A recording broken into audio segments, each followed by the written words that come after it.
지금 대통령께서 입장하고 계십니다. 모두 큰 박수로 환영해 주시기 바랍니다.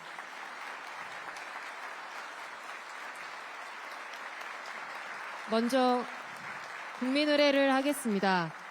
모두 전면에 있는 국기를 향하여 주시기 바랍니다. 국기에 대하여 경례.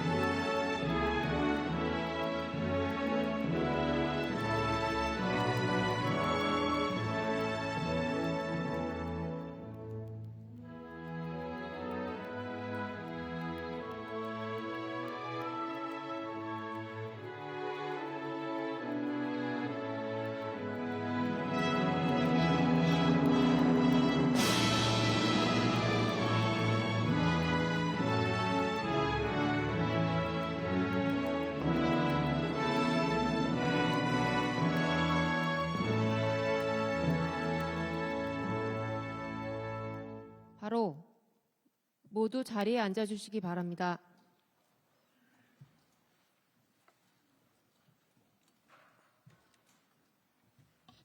지금부터 글로벌 과학기술 강국 디지털 모범국가 실현을 주제로 과학기술정보통신부와 개인정보보호위원회, 원자력안전위원회의 업무 보고를 시작하겠습니다. 먼저 대통령께서 모두 말씀을 하시겠습니다. 오늘 과기부 또 개인정보위 원안위의 이 업무 보고를 준비해 주신 여러분께 수고했다는 말씀을 드리고 싶고요. 그리고 어제는 이제 산업부와 중기부를 했습니다마는 이 산업이라고 하는 것은 과학 기술을 기반으로 해서 경제적 가치를 창출하는 것과 관련된 일이고, 이거는 보다 근본적으로 경제적 가치가 충분히 있을 만한 그런 개연성이 있는 과학기술, 미래 전략기술을 정부가 개발하는 데 앞장서고, 또 국민들의 그 과학교육, 또 과학인재 양성, 이런 국가적으로 우리 미래를 위한 그런 역할을 하는 데고요. 또 개인정보위는 지금 우리가 이 데이터 경제를 지금 활성화하기 위해서 개인의 프라이버시를 보호하고 또 자기 데이터에 대한 어떤 법적인 그 권리를 확고하게 해주면서 이것을 우리 경제 발전을 위해서 어떤 식으로 공적인 활용을 할 것인지, 이런 것이 중요한 지금 화두가 되어 있습니다. 그리고 원안위는 지금 이 원자력이 점점 더 중요성을 더해가고, 화석 연료가 지금 탄소 중립 때문에 이제 점점 줄여나가야 되고, 또 우크라이나 전쟁 때문에 이런 화석 연료의 공급에도 차질이 빚어지고 가격이 올라가기 때문에 이 원자력을 잘 활용을 해야 되는데, 기본적으로 이 방사능으로부터 국민들을 안전하게 지키면서 이 원자력 에너지를 저희가 잘 활용하는 그 방안에 관해서 오늘 우리 경제에 굉장히 유익하고 의미 있는 이런 국민 보고와 여러 가지 의견 개진들이 있을 것으로 생각이 됩니다. 가급적이면 국민의 눈높이에 좀 맞춰서 이런 업무 정책 방향에 대한 업무 보고를 좀 해주시고, 또 우리 전문가분들께서도 기탄 없이 여기서 다양한 좀 의견을 개진해 주시기를 부탁드리겠습니다. 감사합니다.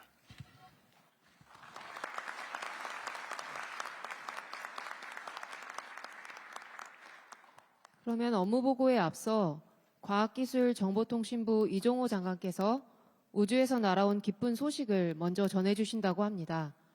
장관님께 먼저 말씀 부탁드리겠습니다. 예, 본 행사를 시작하기 전에 따끈따끈한 기쁜 소식을 전해드리고자 합니다. 우리나라 최초의 달 탐사선 다누리가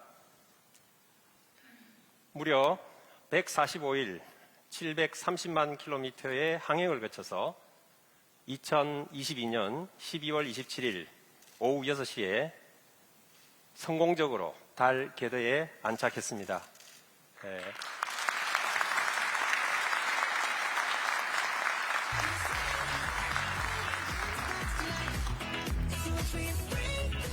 지금 흘러나오는 음악은 다누리가 저 먼 심우주에서 보내온 BTS의 다이너마이트입니다. 여러분들 다 아시죠?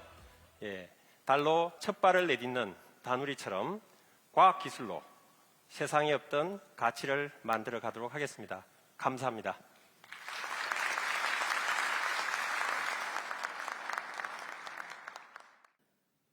지금부터 기관별 업무 보고가 있겠습니다. 그럼 먼저 과학기술정보통신부 장관께서 오늘 3개 부처 합동보고의 의미에 대한 간략한 설명과 함께 바로 이어 과기정통부의 업무 보고를 해 주시겠습니다. 안녕하십니까. 과학기술정보통신부 장관 이종호입니다. 오늘 과학기술 개발과 활용으로 세상에 없던 가치를 창출하다라는 주제로 과학기술정보통신부 개인정보보호위원회 그리고 원자력안전위원회에서 2023년 과학기술 디지털 정책 방향에 대해서 국민들께 보고드리도록 하겠습니다. 3개 부처 사이의 관계를 간단하게 설명드리도록 하겠습니다. 디지털 기술의 핵심은 인공지능입니다. 인공지능을 잘하기 위해서는 개인정보 같은 데이터가 학습에 필요합니다. 그런 그 개인정보를 신뢰성 있게 학습에 이용하기 위해서는 개인정보보호위원회와 협력이 필요합니다. 한편 미래의 어떤 그 에너지원인 차세대 원자로를 개발하는 데 있어서 안정성이 무엇보다 중요합니다. 그 안정성은 원자력위원회와 협업을 통해서 이루어질 수 있다고 생각합니다. 오늘 1, 2, 3순으로 과학기술정보통신부, 개인정보보호위원회, 그리고 원자력안전위원회에서 각각 발표를 하도록 하겠습니다. 그럼 먼저 과학기술정보통신부에서 글로벌 과학기술 강국 디지털 모범 국가 실현이라는 주제로 2023년도 업무 보고를 시작하겠습니다. 지난 그 대통령께서 취임사에서 말씀하신 듯이 과학과 기술 그리고 혁신에 의해서만 도약과 빠른 성장이 가능하고 이를 통해서 신산업을 창출할 수 있습니다. 지난 8개월 쉼없이 새 정부 과학기술 디지털 정책의 기틀을 마련했습니다. 대한민국 우주시대를 열었습니다. 누리호 발사에 성공을 했고 우주경제 로드맵을 만들었습니다. 그리고 방금 말씀드렸듯이 다누리호가 궤도에 성공적으로 진입을 했습니다. 디지털 분야에서 대통령님께서 지난 뉴욕 구상에서 자유와 공정 연대라는 어떤 철학을 말씀을 하셨고 그러한 것을 구체화하기 위해서 대한민국 디지털 전략을 마련했습니다. 과학기술 시스템도 재설계했습니다.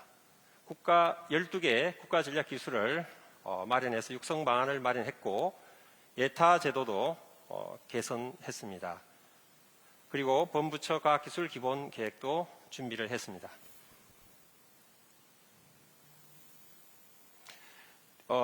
잠깐 앞으로 보세요. 밑에. 대통령 지시사항에 총 13건이 있었는데 5건을 완료를 하고 6건은 정상 추진 중에 있습니다. 다음. 지금 미중 패권 경쟁이 심화되고 있고 저출산 고령화 추세가 확대되고 있으며 코로나19로 디지털 전환이 가속화되고 있는 가운데서 우리는 추락과 도약의 갈림길에 서 있습니다. 여기서 과학기술 디지털 혁신과 탁월한 인재 양성을 통해서 재도약할 수 있는 기회를 만들어야 될 아주 중요한 시점입니다.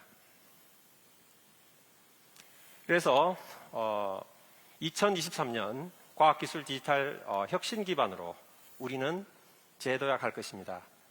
3대 추진 전략으로 전략기술과 미래 먹거리 산업을 육성을 하고 우리의 강점인 디지털을 전면적으로 확산하겠습니다.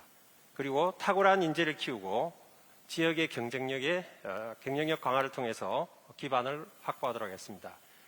그것을 위한 8대 핵심 과제가 여기에 있고 다음 페이지에서 하나씩 말씀드리도록 하겠습니다. 독자적인 첫 번째, 대한민국 우주경제 가동입니다. 내년 민간 기업과 함께 누리호 3차 발사를 추진할 계획이고 차세대 발사체 개발도 본격적으로 착수합니다. 이 차세대 발사체를 통해서 달 착륙선을 2032년에 보낼 수 있습니다. 우주산업 육성하겠습니다. 전용 펀드를 신설을 하고 우주 부품을 국산화하도록 하며 위성 활용 촉진법을 제정을 해서 새로운 우주 관련 산업, 서비스 산업을 만들어 가겠습니다. 우주 항공청 설립도 2023년 하반기에 차질 없이 준비될 수 있도록 하겠습니다. 두 번째, 국가 전략기술 본격 육성입니다. 전략기술 R&D에 연 10% 이상 예산을 정액을 하고 2027년까지 25조 원을 투자하도록 하겠습니다. 예타 제도에 있어서 부처별 칸막이식 제도를 범부처, 민간을 고려해서 예산을 조정할 수 있도록 하겠습니다. 민간 합동 R&D 프로젝트를 착수합니다. 민간과 함께 설계하는 국가 전략기술 프로젝트 추진은 내년에 양자와 소형 원자로부터 시작합니다. 민간 협업 가버넌스를 지속적으로 확충하겠습니다. 임무중심 R&D 정착을 위해서 12대 전략기술별 임무를 부여하고 로드맵을 수립하여서 임무 달성 중심으로 성과를 평가하도록 하겠습니다. 다음. 세 번째, 신기술 기반 미래산업 선점입니다. 내년에 일례로서 제실기술 분야 생태계를 조성하는데 양자, 첨단바이오, 탄소중립, 6G, 메타버스 블록체인에 집중하도록 하겠습니다. 이 분야에서 원천 기술을 개발하고 조기에 상업화를 할 수 있도록 추진하겠습니다. 도전적 연구개발을 통한 임팩트 강화를 위해서 한계 도전 R&D를 추진하고 딥사이언스나 딥테크 창업 지원 및 기술 스케일업을 활성화하도록 하겠습니다. 네 번째, 디지털 일상화입니다. 디지털 일상화 원년에 취약계층 돌봄, 사회 현안 해결을 위한 AI 대표 프로젝트를 추진합니다. 농업, 제조 등 전 산업에 AI를 접목하도록 하겠습니다. 디지털 플랫폼 정부를 본격 추진합니다. 공공민간 공동활용 초구대 AI 인프라를 구축하고 디지털 지각 등 국민체감 선도 프로젝트를 추진할 것입니다. 그리고 이 성과는 스마트 국회나 스마트 법원으로도 확장할 것입니다.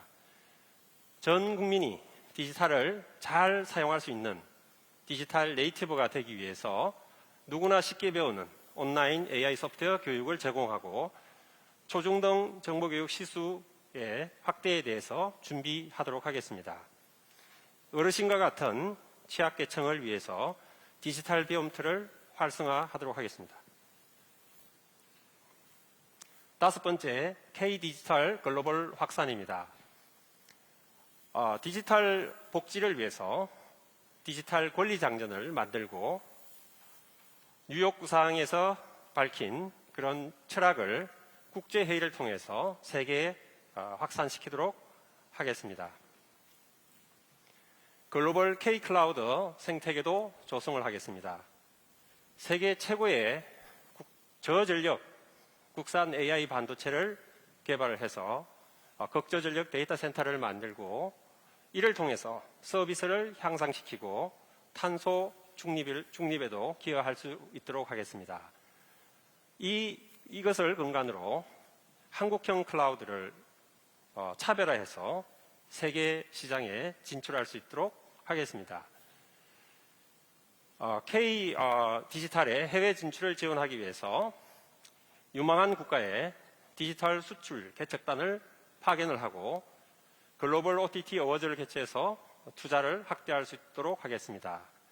우리의 디지털 청년들이 세계 무대에서 마음껏 활동할 수 있도록 정책 금융과 해외 연수를 지원하도록 하겠습니다.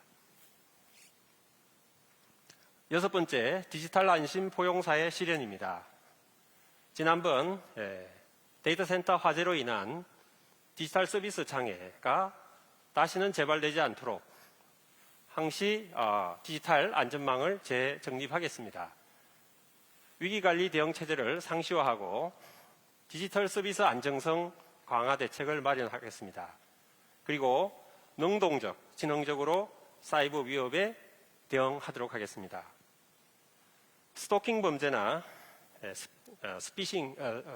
보이스피싱 탐지를 해서 국민들이 안심할 수 있는 환경을 조성하겠습니다. 모두가 디지털을 누리는 포용사회 실현을 위해서 격오지, 농어촌의 초고속 인터넷, 5G 공동망을 구축하도록 하겠습니다. 자립준비 청년 인턴십을 확대하고 일자리도 매칭을 지원할 수 있도록 하겠습니다. 취약계층의 디지털 서비스도 챙기도록 하겠습니다.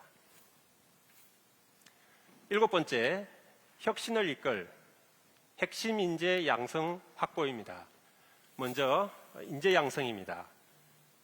신속 탄력적인 인재를 육성하기 위해서 전략기술별, 수준별 맞춤형 인재를 육성하고 민간 주도 교육 과정을 확대하겠습니다. 그리고 사이버 보안 전문가, 화이트 해커 육성에도 확대를 하도록 하겠습니다. 장기 지원을 통한 인력 양성은 신진 연구자가 중견, 석학급 인재로 성장할 수 있도록 단계별로 지원을 하도록 하겠습니다. 대학원생을 위한 대통령 과학장학금 신설도 추진하겠습니다. 젊은 연구자가 10년 이상 연구를 할 수 있는 한울 파기 연구를 신설을 하고 디지털 인재 양성을 위한 재능 사다리도 구축하겠습니다.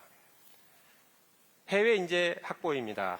2027년까지 해외 석학급 50명, 신진급 1000명을 유치하도록 하고 세계 한인 과학자 대회를 서울에서 개최하고 우수 연구자, 해외 우수 연구자의 특별 비자를 혜택을 확대하도록 하겠습니다.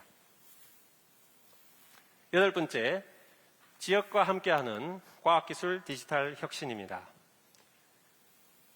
지역 연구 역량 확충을 위해 지역과학기술 혁신법을 제정을 하고 지역의 싱크탱크 역할을 하는 혁신센터를 지정하고 지역주도 중장기 현안 해결 프로젝트를 지역 소재 대학 출연연과 연계해서 수행이 될 수 있도록 지원하겠습니다. 디지털 핵심 거점 조성 고도화입니다. 지역 디지털 생태계 경쟁력 강화 방안을 수립을 하고 지역 특화, 산업 연계, AI, 지역 융합을 추진하겠습니다. 농어촌에 디지털을 접목하는 스마트 빌리지를 확대하고 지역 거점 정보 클러스터도 구축을 하도록 하겠습니다. 2023년 앞서 말씀드린 8개 핵심 과제를 통해서 우리는 이렇게 달라질 수 있습니다. 민간 주도 우주 경제가 본격화됩니다. 미래의 먹거리 산업이 창출됩니다. 지역에 특화된 혁신 체계가 가동됩니다. 신뢰할 수 있는 인터넷 이용 환경이 조성됩니다. 모든 국민이 일상에서 AI 데이터 서비스의 혜택을 마음껏 누릴 수 있습니다. 누구나 언제 어디서든 디지털 역량을 기를 수 있습니다. 우리의 OTT가 세계에서 인기가 더욱 높아집니다. 연구 현장의 혁신 성과 편의성이 한층 높아집니다. 앞서 말씀드렸듯이 지금 시기는 굉장히 이제 어려운 시기이고 세계적으로 혼돈이 많은 시기입니다. 이러한 시기에 과학기술 디지털 혁신 그리고 탁월한 인재를 누가 빠르고 또 실효적으로 만들어내느냐에 따라서 국가의 경쟁력은 달라집니다. 과학기술정보통신부에서는 미래를 설계하는 부처로 자부심과 책임감을 갖고 국가 전략기술 확보와 디지털 신질서의 주도를 통해서 글로벌 과학기술 강국 디지털 모범국가를 반드시 이뤄내겠습니다. 이상으로 과학기술정보통신부 업무보고를 마치겠습니다. 감사합니다.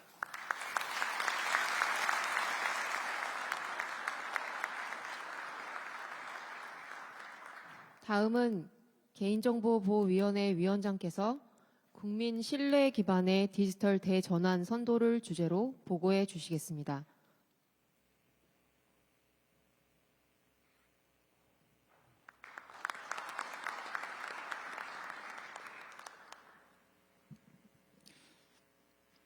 예, 안녕하십니까. 개인정보보호위원회 위원장 고학수입니다. 2023년 업무 계획을 보고 드리겠습니다. 내년에는 국민 신뢰를 기반으로 한 디지털 대전환을 선도해 나가겠습니다. 이를 위해 첫째, 마이데이터로 여는 새로운 데이터 경제. 둘째, 글로벌 데이터 선도국가 도약.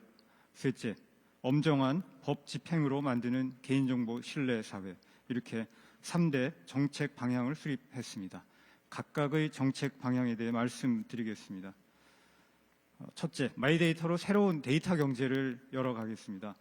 마이데이터란 특정 기업이나 기관이 보유한 개인정보를 해당 정보의 주체인 국민의 요구에 따라 다른 곳으로 옮길 수 있는 권리입니다. 먼저 국민께는 데이터의 진정한 주인으로서의 통제권을 돌려드리겠습니다. 거추장스러운 첨부 서류가 필요 없는 사회, 국민 한 분 한 분께 맞춤형 서비스가 가능한 사회를 만들어 가겠습니다. 다른 한편 기업에게는 칸막이 없는 데이터 합종 연행이 가능하도록 해서 창의적이고 혁신적인 비즈니스 기회를 창출하고 데이터 플랫폼 기업 사이 경쟁에도 활력을 불어넣겠습니다. 이에서 더 나아가 우리 사회가 당면한 복지 문제, 인구 문제 등 이런 어려운 사회적인 현안에 대해서도 데이터를 기반으로 한 새로운 해법을 제시하도록 노력하겠습니다. 내년 상반기까지 마이데이터 로드맵을 수립하여 데이터 경제를 본격화하고 그로부터 디지털 대전환을 달성하기 위한 비전을 제시하겠습니다. 마이데이터로 달라지는 세상이 어떨지 생각을 해보겠습니다. 우리는 금융, 의료 등 나의 데이터를 개인 데이터 저장소에 저장하고 스스로 관리합니다. 우리의 삶은 그럼 어떻게 달라지겠습니까? 한 아이가 있습니다. 부모는 학교에서 요청하는 서류를 클릭 몇 번으로 제출할 수 있습니다. 하지만 이것은 시작에 불과합니다.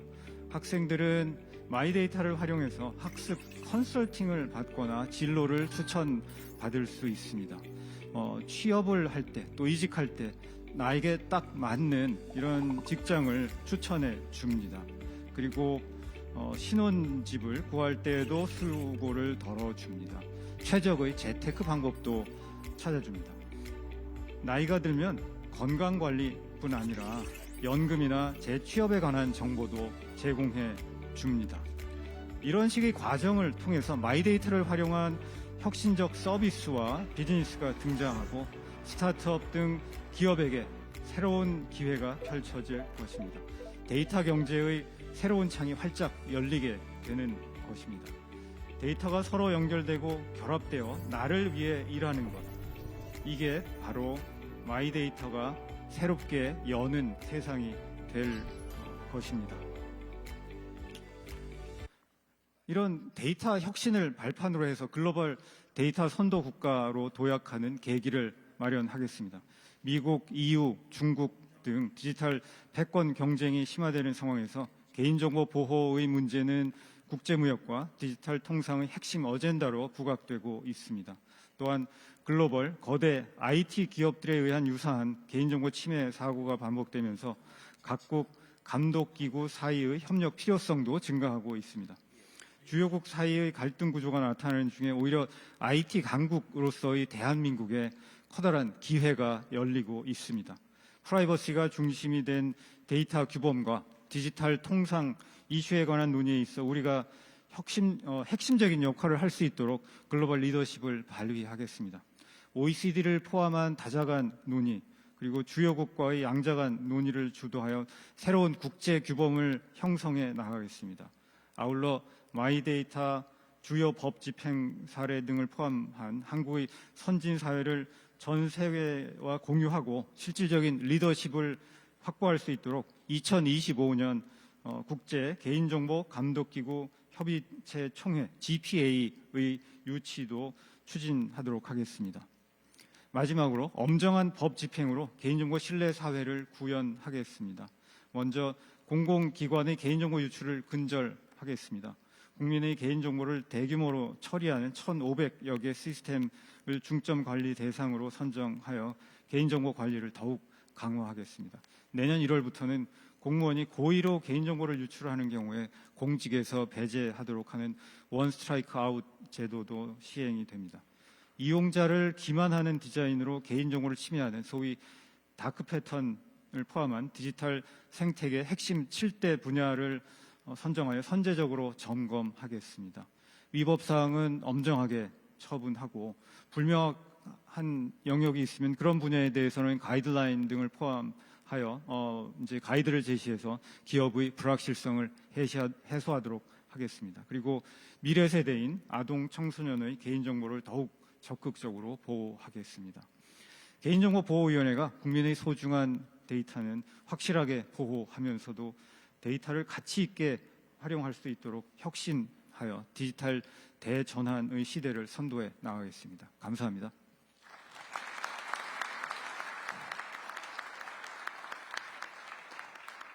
다음은 원자력안전위원회 위원장께서 과학을 바탕으로 국민이 신뢰하는 원자력 안전을 주제로 보고해 주시겠습니다.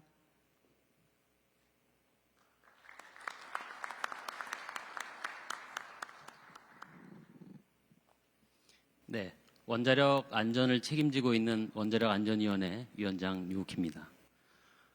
과학을 바탕으로 국민이 신뢰하는 원자력 안전을 주제로 2023년도 원자력안전위원회 업무 계획을 보고드리도록 하겠습니다. 지금 우리나라는 25개의 원전이 가동되고 있는 세계에서 5위의 원전 운영국입니다. 최근 세계 각국은 에너지 안보 그리고 탄소 중립 실현이라는 목표를 위해서 원자력 이용을 확대해 나가고 있는 추세입니다. 우리나라도 원자력 생태계의 강화를 위하여 계속운전 그리고 원전 수출, 혁신형 SMR을 개발을 하고 있습니다. 이러한 여건 하에서 원자력 안전위원회가 추진해야 될 3가지 중점 방향을 설정하였습니다. 첫 번째로 원자력 산업이 안전이 초석 위에 더욱 든든해지도록 버팀목의 역할을 하겠습니다. 두 번째, 과학적인 근거를 기반하여 책임 있는 안전관리가 되도록 하겠습니다. 세 번째, 국민이 신뢰할 수 있도록 방사선 위험으로부터 두터운 안전망을 확보하도록 하겠습니다. 그러면 2023년도에 중점적으로 추진할 핵심 과제를 말씀드리겠습니다. 먼저 계속운전이나 건설 허가 등 인허가 과정에서 안전성을 철저하게 확인을 하겠습니다. 올해 고리 2호기를 포함해서 3개의 원전이 계속 운전을 신청하였습니다. 내년에는 4기, 그리고 24년에는 3기가 신청하여 총 10기의 계속 운전 신청이 있을 것으로 예상하고 있습니다. 최신의 안전기준을 활용해서 철저하게 안전성을 확인하도록 하겠습니다. 지금 현재 국내에는 3개의 원전이 건설 중에 있습니다. 설계대로 건설이 되는지, 그리고 성능은 제대로 나오는지 현장을 중심으로 꼼꼼하게 살펴보겠습니다. 2017년도에 중단되었던 신한울 3, 4호기의 건설허가 심사가 다시 재개되고 있습니다. 5년간의 공백이 있는 만큼 변화된 기준 그리고 여건 등을 반영을 해서 효율적으로 심사할 수 있도록 하겠습니다. 원전의 이용에 따라서 발생하는 사용 후 해결료의 문제도 안전하게 관리될 수 있도록 각별히 신경 쓰겠습니다. 다음은 소형 모듈 원자로의 안전성 확인 시스템을 선제적으로 마련하도록 하겠습니다. 국내에서 개발 예정인 혁신형 SMR은 무붕산 운전이나 전기 없이 설비되는 안전설비 등 혁신적인 기술을 반영하고 있습니다. 기존에 인허가 신청이 되고 나면 규제기관이 검토하던 방식에서 벗어나서 규제기관이 먼저 안전 목표와 안전 요건들을 제시해서 개발자가 보다 효율적이고 안전하게 SMR을 개발해 나가도록 하겠습니다. 개발자와 규제자 간 긴밀하게 소통을 하고 설계 단계부터 사전 검토를 거쳐서 인허가 신청 전에 안전 규제 체계를 완성하는 것을 목표로 추진하겠습니다. 국가적인 차원에서 추진되고 있는 원전 수출 전략 하에서 수출국을 대상으로 하는 규제 체계 구축 지원도 이행해서 힘을 보태도록 하겠습니다. 원전이 수출되어 있는 UAE에 대해서는 수출된 원전이 안정적으로 운영될 수 있도록 지속적으로 AS 차원에서 협력해 나가도록 하겠습니다. 수출이 한창 논의되고 있는 체코와는 규제기관과 협력 약정을 체결해서 더욱더 협력을 강화하도록 하겠습니다. 상용 원전을 처음으로 도입하는 폴란드에 대해서는 상용 원전에 대한 규제 체계를 수립할 수 있도록 컨설팅과 인허가 경험을 전수하도록 하겠습니다. 동남아나 중동, 아프리카와 같이 수출 가능성이 있는 국가에 대해서는 각국별로 미리 규제 인력이 양성될 수 있도록 인력 양성 프로그램도 확대 개편해서 수출 기반을 조성하도록 하겠습니다. 마지막으로 방사선 위험으로부터 보다 두터운 안전망을 확보하고 투명성을 통해서 국민이 신뢰할 수 있도록 하겠습니다. 일본의 후쿠시마 오염수 방류에 대비해서 우리나라 해양에 어떤 영향을 미치는지를 감시할 수 있도록 해양 방사능 모니터링을 더욱 확대하겠습니다. 직업상 방사선 피폭을 피할 수 없는 근로자에 대해서는 건강보호권 확보를 위해서 건강영향조사와 안전교육을 실시해 나가도록 하겠습니다.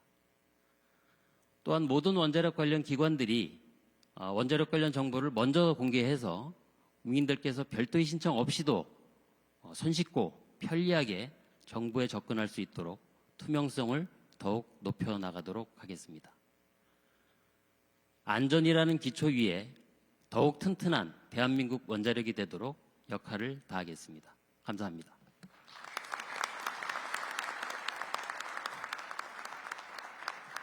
이상으로 업무보고를 마치겠습니다. 다음은 업무보고와 관련하여 기술 패권 경쟁 시대 대한민국 대응 전략이라는 토론의 제목으로 토론 시간을 갖겠습니다. 토론자께서는 발언하실 때 마스크를 벗고 말씀해 주시기 바랍니다. 과기정통부 오태석 제1차관께서 토론 사회를 진행해 주시겠습니다. 네, 안녕하십니까. 금일 토론 진행을 맡은 과학기술정보통신부 1차관 오태석입니다. 오늘 토론 시간에는 기술 패권 경쟁 시대 대한민국의 선도 전략이라는 틀 안에서 크게 전략기술, 디지털 혁신, 우수 인재 양성 이렇게 세 가지 주제로 진행하려고 합니다. 진행 방식을 간략하게 말씀드리겠습니다. 토론은 주제별로 순차적으로 진행을 하도록 하겠습니다. 그래서 각 주제별로 민간 전문가분께서 금일 업무 보고에 대한 코멘트 또는 관련 주제에 대한 정부 정책 방향에 대한 개인적 소견 등을 말씀을 해주셔도 되고, 또 오늘 업무 보고 받으신 내용에 대한 또 질문이 있으시면 질문을 편하게 주시면 되겠습니다. 관련 질문에 대해서는 오늘 여기에 각 업무 책임자들이 실무 책임자들이 참석해 있습니다. 그 책임자들이 소상하게 답변 드리는 방식으로 진행하도록 하겠습니다. 토론 시간이 제약되어 있는 만큼 발언은 함축적으로 해주시고 편안하게 말씀해 주시기를 요청드리겠습니다. 첫 번째 토론은 전략기술 앞으로 10년 우리의 준비는 이라는 주제로 진행을 하도록 하겠습니다. 민간 전문가 세 분의 의견을 듣고 관련해서 질의가 있으면 더 답변을 드리도록 하겠습니다. 오늘 이 자리에는 국가과학기술자문회 위원분들께서도 참석을 하고 계시는데 이분들을 대표해서 국가과학기술자문회의 이후일 부의장님께 먼저 말씀을 청해 듣도록 하겠습니다. 예, 안녕하십니까. 방금 소개받은 이우일입니다. 제가 그 질문을 드리기 앞서서 먼저 그 다누리호가 달궤도에 안착했다는 기쁜 소식을 전해주셔서 감사드립니다. 그리고 세 분 모두 아주 내실 있는 좋은 계획을 발표해 주셔서 감사드리고요. 이렇게 실천이 되면 내년에는 아마 더 좋은 소식들을 기대할 수 있지 않을까, 그렇게 생각합니다. 또 우리나라가 그야말로 그 초인류 혁신 국가가 되는 그 바탕이 되지 않을까, 그렇게 생각합니다. 전 질문을 세 가지를 드리겠습니다. 먼저 그 12대 국가전략기술 관련인데요. 잘 아시다시피 과학기술은 오랜 호흡으로 꾸준히 지원해 나가야 합니다. 하지만 전략기술은 민과 관의 역량 결집을 통해서 단기, 중기 성과를 창출해내는 것도 매우 중요하다고 생각합니다. 그래서 이렇게 하기 위해서는 이제 기술 개발뿐 아니라 인력 양성이라든가 국제 협력까지 포괄하는 종합적인 지원 전략이 필요할 것으로 생각이 되는데요. 구체적인 계획이 어떻게 되는지 말씀을 듣고 싶습니다.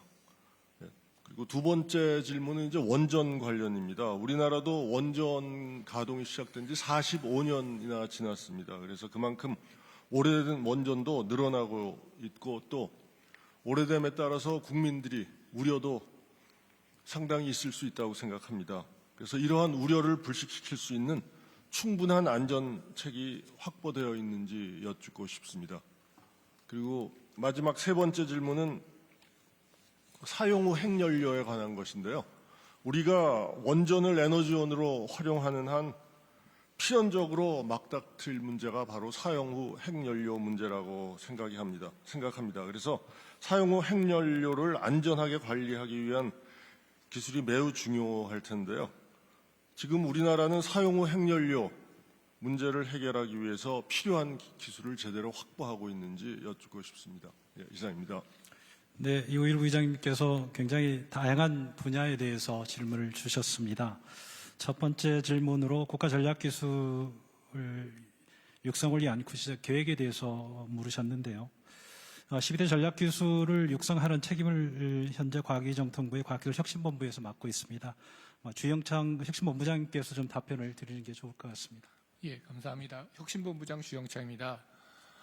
올 한 해가 우리가 선택과 집중할 전략기술 체계를 갖추었다면 이제는 구체적인 실행 전략을 본격화할 시점이라고 생각합니다. 따라서 먼저 산학연 전문가가 모여서 기술 개발의 명확한 목표와 시기를 정하는 그 전략기술 로드맵을 확립하겠습니다. 올해 이미 그 양자와 수소 분야에서는 기술 로드맵이 완성됐고요. 내년에는 전 분야에 거쳐서 기술 로드맵을 완성하도록 하겠습니다. 특히 이 로드맵은 산업적인 관점뿐 아니라 안보적인 관점에서도 발전시키도록 하겠습니다. 국제적인 첨단 기술의 모니터링과 경제 안보나 주요 국가의 기술 협력 전략 등에 활용되는 기술 전략 자산 체계를 완성하도록 하겠습니다.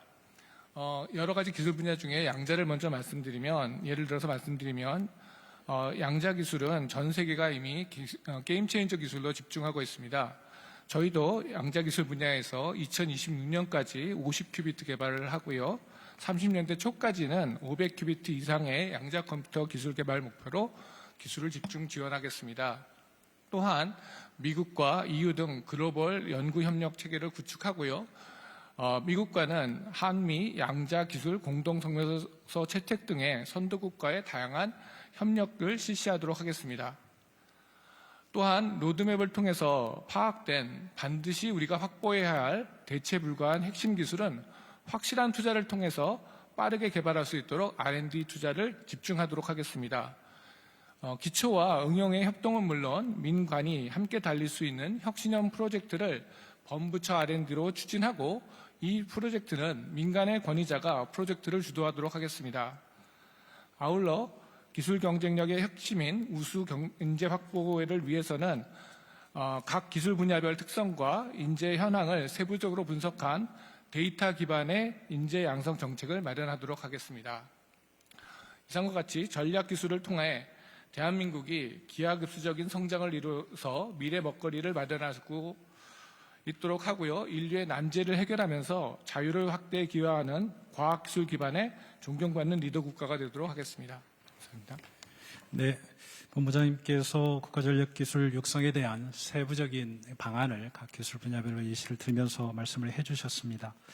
두 번째 질문으로는 원전의 안전성 확보 방안에 대해서 있었습니다. 아마 국민 여러분께서도 많은 관심을 가지고 계실 것 같은데요. 오늘 원자력 안전위원회에서는 국민이 신뢰하는 원자력 안전에 대한 이라는 주제로 업무 보고를 해주셨는데 유국기 원자력 위원장님께서 관련해서 좀 세부적으로 추가해서 설명을 해주시면 좋을 것 같습니다. 예, 아까 보고에서도 말씀드렸던 것처럼 우리나라는 세계 원전 5위 국가입니다. 그런 만큼 장기적으로 가동하고 있는 원전이 굉장히 늘어나고 있는데요. 우리나라는 오랫동안 원전을 가동하더라도 안전성이 확보될 수 있도록 하는 규제 체계를 갖추고 있습니다. 단계별로 저희들이 안전성을 계속해서 확인하고 있는데요. 먼저 인허가 때에는 가동 기간 40년 또는 60년의 가동 전 기간 동안의 안전성이 확보되는지의 여부를 확인해서 저희들이 허가를 내주고 있고요. 그리고 나서 가동을 하는 중간에도 정기적으로 저희들이 검사를 통해서 그 안전 설비들이 제 기능을 발휘하는지 이런 것들을 또 확인을 하고 있습니다.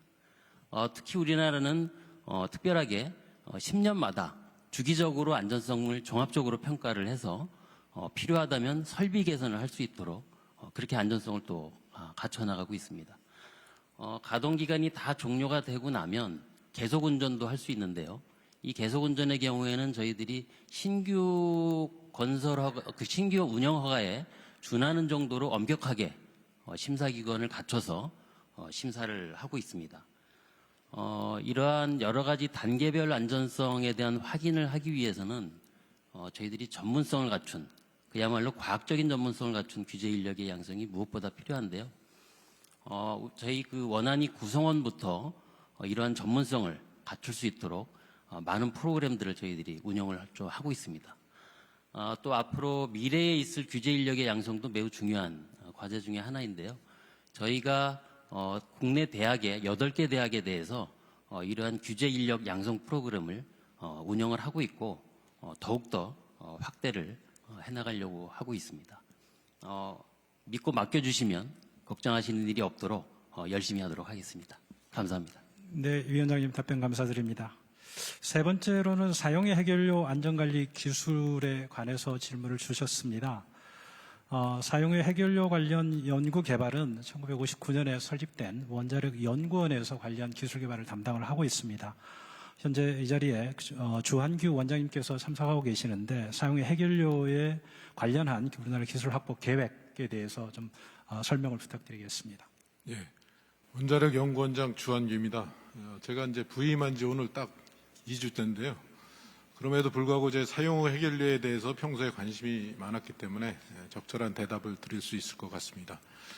사용 해결료는 현재도 안전하게 이렇게 처분할 수 있는 그런 기술이 있습니다. 사용 해결료 몇 다발을 이렇게 5cm 두께의 구리 용기에 담아서 지하 500m 안반에 이렇게 처분하는 기술입니다. 구리를 쓰는 거는 구리가 부식이 잘 안 되는 내부식성이 굉장히 강한 그런 물질이기 때문입니다. 스웨덴에서 이 기술이 개발됐는데 오랜 검증 기간을 거쳐서 안전성이 이제 입증이 됐고요. 핀란드에서는 이미 이 기술을 사용해서 2025년 그 운영을 목표로 실제 처분장을 건설하고 있습니다. 우리나라에서는 이제 핀란드하고 유사한 그런 처분 기술을 개발하고 있습니다. 저희 원자력연구원에서는 1997년부터 처분 기술 연구로 시작해서요. 저희 원자력연구원 부지에 2006년에 지하 연구 터널을 구축해서 지금 국내 지질 구조에서의 심층 처분 연구를 계속하고 있습니다. 작년에는 다부처 예타 통과 정부 사업으로서 사용 해결료 저장 처분, 안전성 및 성능, 실증 기술 확보 사업에 착수했습니다. 2029년까지 실증 핵심 기술 확보가 이제 목표입니다. 앞으로 이제 관련된 그 기술 개발을 계속해서 2050년경으로 예상되는 사용 해결료 처분 시점에 필요한 국내 고유 기술을 모두 확보할 수 있을 거로 이렇게 확신합니다. 우리 원자력연구원에서는 장기적으로 처분장 면적과 비용 그리고 관리 기간을 줄일 수 있는 그런 기술 개발을 계속할 것입니다. 그리고 이제 이런 후행 원자력 기술뿐만 아니라 우리가 미래 세대를 위해서 차세대 선진 원자로 기술 개발도 열심히 해서 우리 국가의 에너지 안보를 강화하고 원자력으로 이 탄소 중립 미래를 선도하는 그런 연구 개발을 열심히 하도록 하겠습니다. 감사합니다. 네, 주한규 원장님께서 사용 해결료 처분 기술 관련해서 국내의 현황 그리고 향후 계획에 대해서 상세하게 설명을 해드렸습니다. 오늘 업무 보고에서는 과기정통부에서는 우주경제 본격 가동을 첫 번째 핵심 과제로 보고를 드렸습니다. 우주경제 육성을 위해서는 정부의 노력뿐만 아니고 민간의 역할도 매우 중요합니다. 지금 이 자리에는 우주 기업을 대표해서 한화 에어로스페이스의 손재일 대표님이 참석하고 계신데 오늘 우주 관련 보고 받으신 우주 관련 정책 방향 등을 포함한 앞으로의 우리 그 정책에 대해서 한 말씀 부탁드리도록 하겠습니다. 네, 안녕하십니까. 한화 에어로스페이스 대표이사 손재일입니다. 본격적인 우주 경제 시대를 맞이해서 정부에서 많은 준비를 하고 있는 것을 잘 알고 있습니다. 우리나라는 미국 등 우주 선진국 대비 우주 기술 개발의 착수는 상당히 늦었지만 최근 많은 역량을 축적해오고 있고 또 금년에도 아주 좋은 성과가 있다고 생각합니다. 6월 누리호 발사를 성공으로 우리나라가 1톤 이상의 실용급 위성을 발사할 수 있는 독자 발사체를 가진 세계 7번째 국가가 되었습니다. 또한 8월에 발사한 달궤도선 다누리호로 또 이제 계획대로 이제 순항하고 있으며 이것 또한 또 세계에서 7번째로 진행되고 있는 것입니다.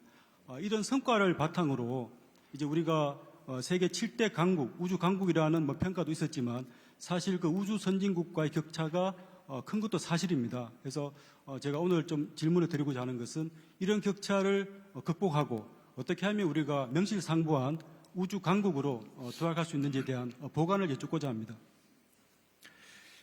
네, 감사드립니다. 우주강국 도약을 위한 구체적인 앞으로 방안에 대해서 질문을 주셨습니다. 조금 전 다누리 궤도 진입 성공에 대해서 보고를 드린 바 있습니다. 지금 이 자리에는 과기정통부 내에서 다누리 프로젝트를 실질적으로 책임지고 항우위원과 함께 추진해왔던 팀장이 같이 자리를 하고 있습니다. 그래서 윤미란 뉴스페이스 팀장인데요. 다누리 궤도 진입 성공에 대한 간략한 소감과 함께 앞으로 우주강국 도약을 위한 방안에 대해서 좀 설명을 요청드리도록 하겠습니다. 안녕하십니까. 과기정통부 뉴스페이스 정책팀장 윤미란입니다.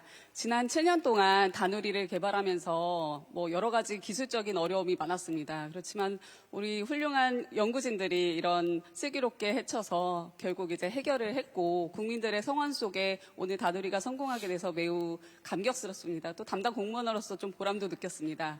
하지만 지금 아직 우리나라 우주는 조금 선진국과 좀 기술 격차가 있는 게 사실입니다. 이제 발사체나 이제 우주 탐사 분야가 그런데요. 발사체는 누리호를 이제 3배 더 강력한 차세대 발사체를 내년부터 본격적으로 이제 시작을 합니다.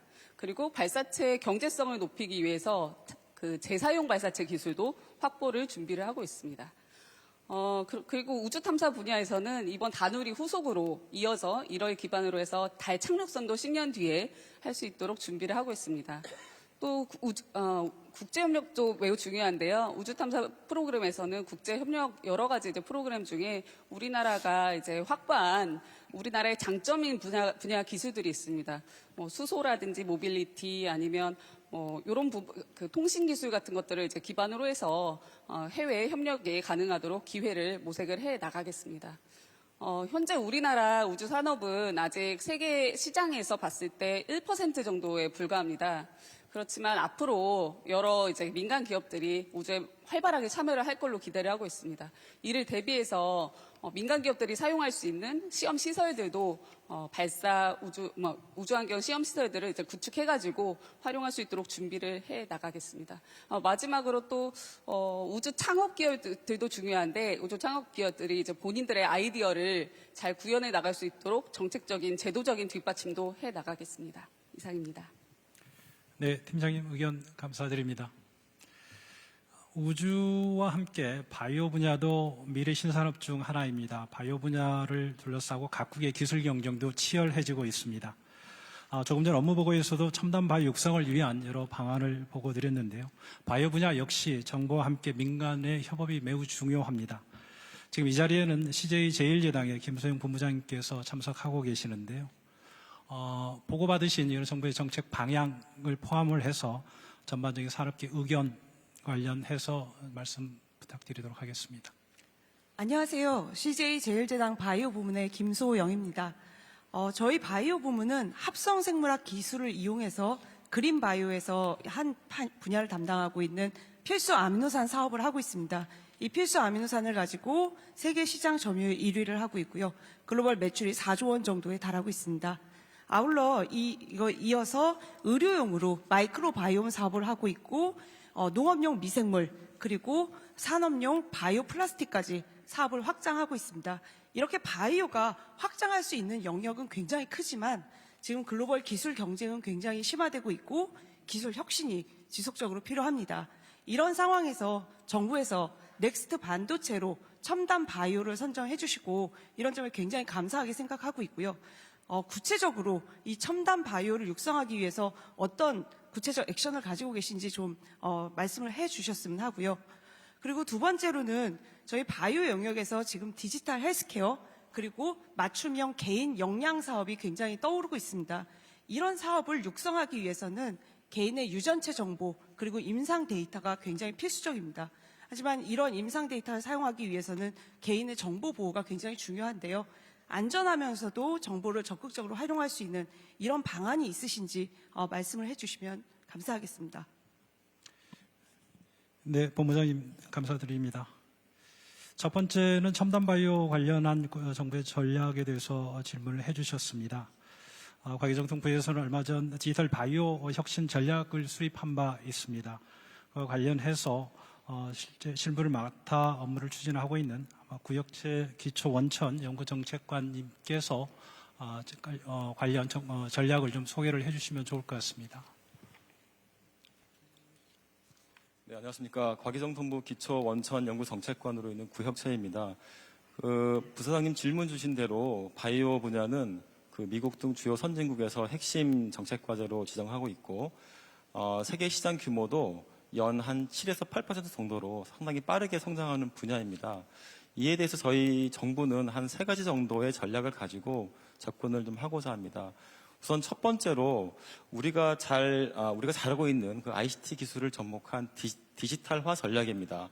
잘 아시겠습니다만 바이오 파운드리라든지 또 우울증을 치료하는 디지털 치료제 같은 그런 기술들은 인공지능이나 빅데이터 등과 접목을 시킨다면은 그 개발 속도와 시간을 상당히 단축할 수가 있습니다.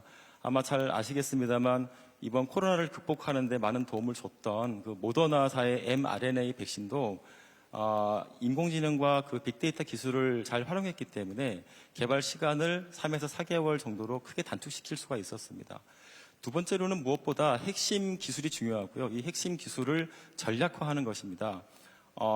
이 분야에 있어서는 이제 합성 생물학이라든지 세포 치료제, 그다음에 감염병 대응 기술 등등이 그런 중요한 기술들이 있는데요. 이러한 기술들이 경제적으로나 안보적으로나 산업적으로는 상당히 중요한 기술들입니다. 아까 장관께서도 보고를 드렸습니다만 이러한 기술을 국가 전략 기술로 지정을 해서 집중적으로 지원을 하고자 합니다. 끝으로 무엇보다 인재가 상당히 중요합니다. 우리나라 그 우수한 인재들이 바이오 분야, 의료 분야에 많이 이제 들어오고 있고요. 아마 전체적으로 한 5만 5천 명 정도가 산업계와 연계돼 있습니다. 이러한 인재들이 청년 연구자부터 중견 리더까지 이어질 때 좀 더 전주기적으로 촘촘하게 지원할 수 있도록 그렇게 지원을 할 것이고, 아울러서 의사과학자라든지 바이오 융합 분야의 인재들도 충분히 확대될 수 있도록 그렇게 노력을 해 나가겠습니다. 끝으로 한 말씀만 더 올리면 40년 전인 1983년이 우리나라 그 최초의 국산 백신으로 알려진 헤파박스 B라는 B형 간염 백신을 우리나라가 세계 세 번째로 자력으로 만든 해가 되겠습니다. 그만큼 우리나라는 바이오 분야의 저력을 갖고 있는 나라입니다. 앞으로 정부는 기업과 연구계, 학계 등과 잘 손잡고 이러한 기술들을 잘 일궈내고 기술 혁신과 신산업 창출에 노력할 수 있도록 하겠습니다. 이상입니다. 네, 국장님 감사합니다. 두 번째 질문으로는 바이오 산업 발전을 위한 의료 데이터의 합리적 활용 방안 필요성에 대해서 말씀을 주셨습니다. 오늘 업무보고에서 국민 신뢰 기반의 디지털 대전환이라는 주제로 발표를 해주신 아마 개인정보위원회 고학수 위원장님께서 이와 관련해서 정부의 추가적인 방안 생각하시고 있는 거 이거에 대해서 말씀 주실 것 같은데 말씀 좀 부탁드립니다. 예, 질문을 주신 것 같이 의료 데이터는 매우 중요합니다. 근데 단순히 중요할 뿐만 아니라 사실은 의료 데이터는 다른 일반적인 데이터와는 다른 매우 독특하고도 다면적인 특징을 가지고 있습니다. 개인적인 차원에서는 의료 데이터는 일반적인 개인정보보다 더 어떻게 보면 중요하고 또 조심스러운 민감 정보로 이제 분류가 됩니다. 다른 한편 사회적인 차원에서 생각을 해보면 이제 의료 데이터가 일종의 재료가 돼서 의료 발전을 가져오고 사회 구성원의 건강을 증진하는 데 있어서 아주 핵심적인 재료 역할을 하기도 합니다. 그래서 말씀해 주신 것 같이 유전체 정보는 정밀 의료를 구현하는 데 있어서 핵심적인 역할을 하고요. 또 최근에 주목을 받고 있는 마이크로바이옴 같은 경우는 새로운 건강 증진 도구로서의 잠재성에 굉장히 많은 주목을 받고 있는 것으로 알고 있습니다. 그래서 그런 것이 더 나아가서 국가 경제적인 차원에서는 바이오 산업이라든가 의료 산업의 발전에 있어서도 굉장히 중요한 주춧돌 역할을 할 것으로 기대를 합니다. 그래서 이런 식으로 굉장히 다양한 측면이 있고 다양한 역할이 있고요. 동시에 그로 인해서 다양한 견해가 있는 것도 사실입니다. 그래서 그런 다양한 사회적인 견해가 있는 것을 고려할 때 데이터의 활용이 물론 중요합니다. 다만 이제 활용을 잘 하기 위해서는 사회 구성원 사이의 어떤 데이터 활용에 대한 신뢰가 전제되어야 할 것으로 생각을 합니다. 그래서 신뢰를 전제로 한 합리적이고 유용한 활용 이것을 추구하고자 합니다. 그리고 그것을 위해서 저희 개인정보위원회가 이제 당연히 혼자 할 수 있는 것은 아니고요. 보건의료 데이터 같으면 보건복지부 또 오늘 이제 같이 업무 보고를 하는 과학기술정통부라든가 이런 관련 부처와 적극적인 협업을 해야 하고요. 당연히 동시에 여러 사회 구성원들, 이해 관계자들과 지속적인 대화가 필요합니다. 그래서 이런 대화, 협업 또 신뢰 구축 이런 과정을 새해에는 정말 본격적으로 진행을 하려고 계획을 하고 있습니다. 그리고 이런 계획은 앞서 이제 업무 보고에서 말씀드렸던 데이터 경제 또 디지털 대전환 이런 논의의 흐름에 있어서 핵심적인 축을 이룰 것으로 이제 계획을 하고 있습니다. 그리고 특히 이제 현재 국회에서 개인정보법 개정안이 이제 논의가 되고 있습니다. 이 개정이 되고 나면 의료 데이터의 전송권을 포함한 마이데이터 제도에 관한 논의가 본격적으로 진행이 될 것입니다. 그러면 이 데이터 전송권을 기반으로 해서 의료 데이터의 유용하고도 합리적인 활용을 위한 중요한 변화의 계기가 마련될 것이라고 생각을 합니다. 그래서 법 개정을 계기로 해서 의료 데이터의 특히 의미 있는 이제 활용과 변화가 나타날 수 있도록 최선을 다하도록 하겠습니다. 네, 위원장님 감사합니다. 함축적이고 좀 편안하게 말씀해달라고 요청을 드렸더니 시간이 좀 많이 좀 지연되는 것 같습니다. 첫 번째 전략기술 관련해서는 정말 많은 주제를 다뤘습니다. 원자력, 우주, 바이오 그리고 그 소개되는 내용도 굉장히 구체적인 내용들이 많이 됐는데 아마 이쪽에 참석하신 분들께서 정부가 얼마나 구체적인 계획을 가지고 계신지를 알고 싶으셨을 거고 정부가 그런 구체적인 계획을 가지고 차근차근 준비해 나가고 있다고 하는 차원에서 좀 구체적으로 답변을 드린 측면이 있다는 것을 말씀 올리겠습니다. 두 번째 주제인 디지털 혁신, 세계를 혁신하려면이라고 하는 주제에 대해서 토론 시간을 갖도록 하겠습니다. 먼저 이신두 국가과학기술자문회 위원님께 디지털 혁신에 대한 오늘 업무보고 내용을 포함한 관련해서 의견을 이제 듣도록 하겠습니다. 네, 이신두입니다. 디지털 혁신과 대전환 관련해서 오늘 국민께 이제 정부 업무 보고 내년 연도 보고인데 이렇게 한번 생각해 보면 어떨까 싶습니다. 제 자신이 일반 국민의 한 사람으로서 가장 중요한 게 뭐냐라고 보면 무엇이 변할 건가? 그리고 뭔가 변화가 있다면 어떻게 대처할 건가? 그런 관점에서 제가 오늘 질의를 두 개를 드리고자 합니다. 국민들의 가장 큰 관심사는 그런 거거든요. AI 했을 때 상당히 막연할 수도 있습니다. 지금 AI 얘기를 하면 빼놓을 수 없는 게 2016년 이세돌 프로와 알파고의 프로 바둑 대결이죠. 그럼 그 이후에 사람들이 많은 AI 얘기를 하고 그러게 지금 사람과 대화가 가능한 수준까지도 이제 와 있죠. 그럼 이런 발전 속도로 보면 앞으로 우리 사회의 미래에 경제 사회 전반에 엄청나게 AI가 접목이 되고 그로 인해서 이 편리성도 있지만 발생하는 여러 가지 문제들이 분명히 있을 텐데 그렇다면 우리는 어떻게 준비를 하고 있고 어디까지 이런 것들이 확장될 건가 하는 거는 굉장히 국민들의 관심사고 또 우리가 2023년에 추진해야 될 업무 중에 있을 거라고 생각이 들어요. 그래서 그게 이제 첫 번째 질문이 되고요. 두 번째는 이제 국가 차원에서 정말 디지털 혁신을 우리가 선도를 하고 디지털 전면화가 우리가 간다 그러면 핵심 축으로 우선 정부 자체, 정부의 우선 이 디지털 기반 혁신을 빼놓을 수가 없습니다. 그래서 다행히 현 정부 들어와서 지난 9월에 디지털 플랫폼 정부위원회 이제 출범을 하고요. 시간이 이제 얼마 되지는 않았어요.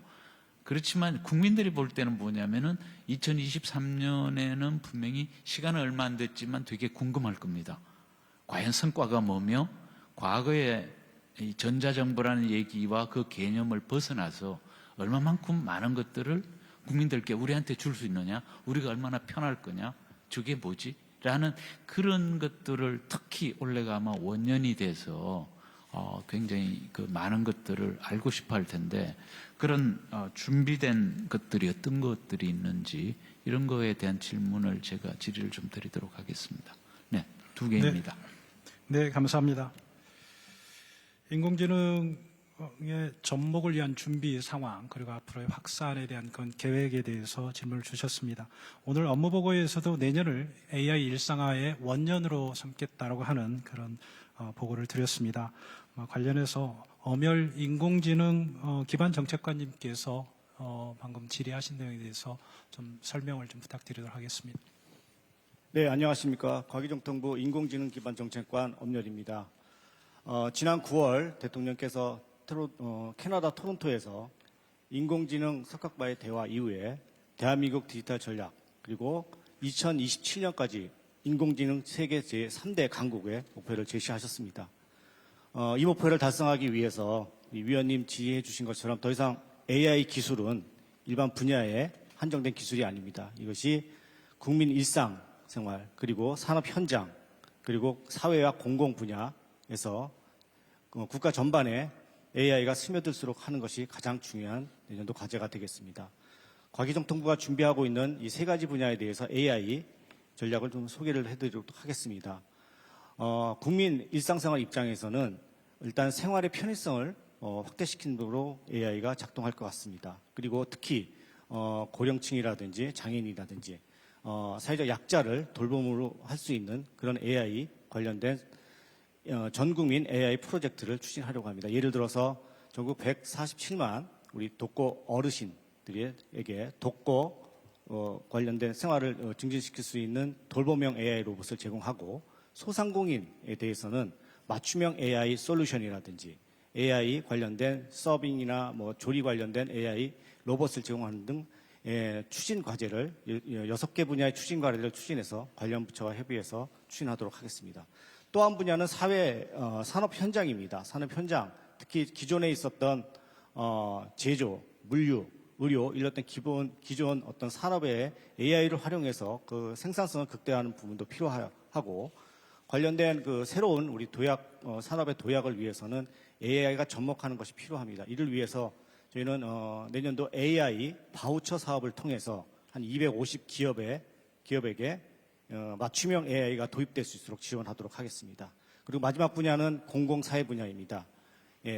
이 탄소 중립과 같은 어떤 사회적 현안을 해결할 수 있는, 그리고 공공 분야의 효율화를 위해서는 지금 디지털 플랫폼 정부 관련된 부분이 구현이 필요합니다. 이 부분에 있어서도 인공지능이 도입될 수 있고 활용될 수 있도록 적극 지원하겠습니다.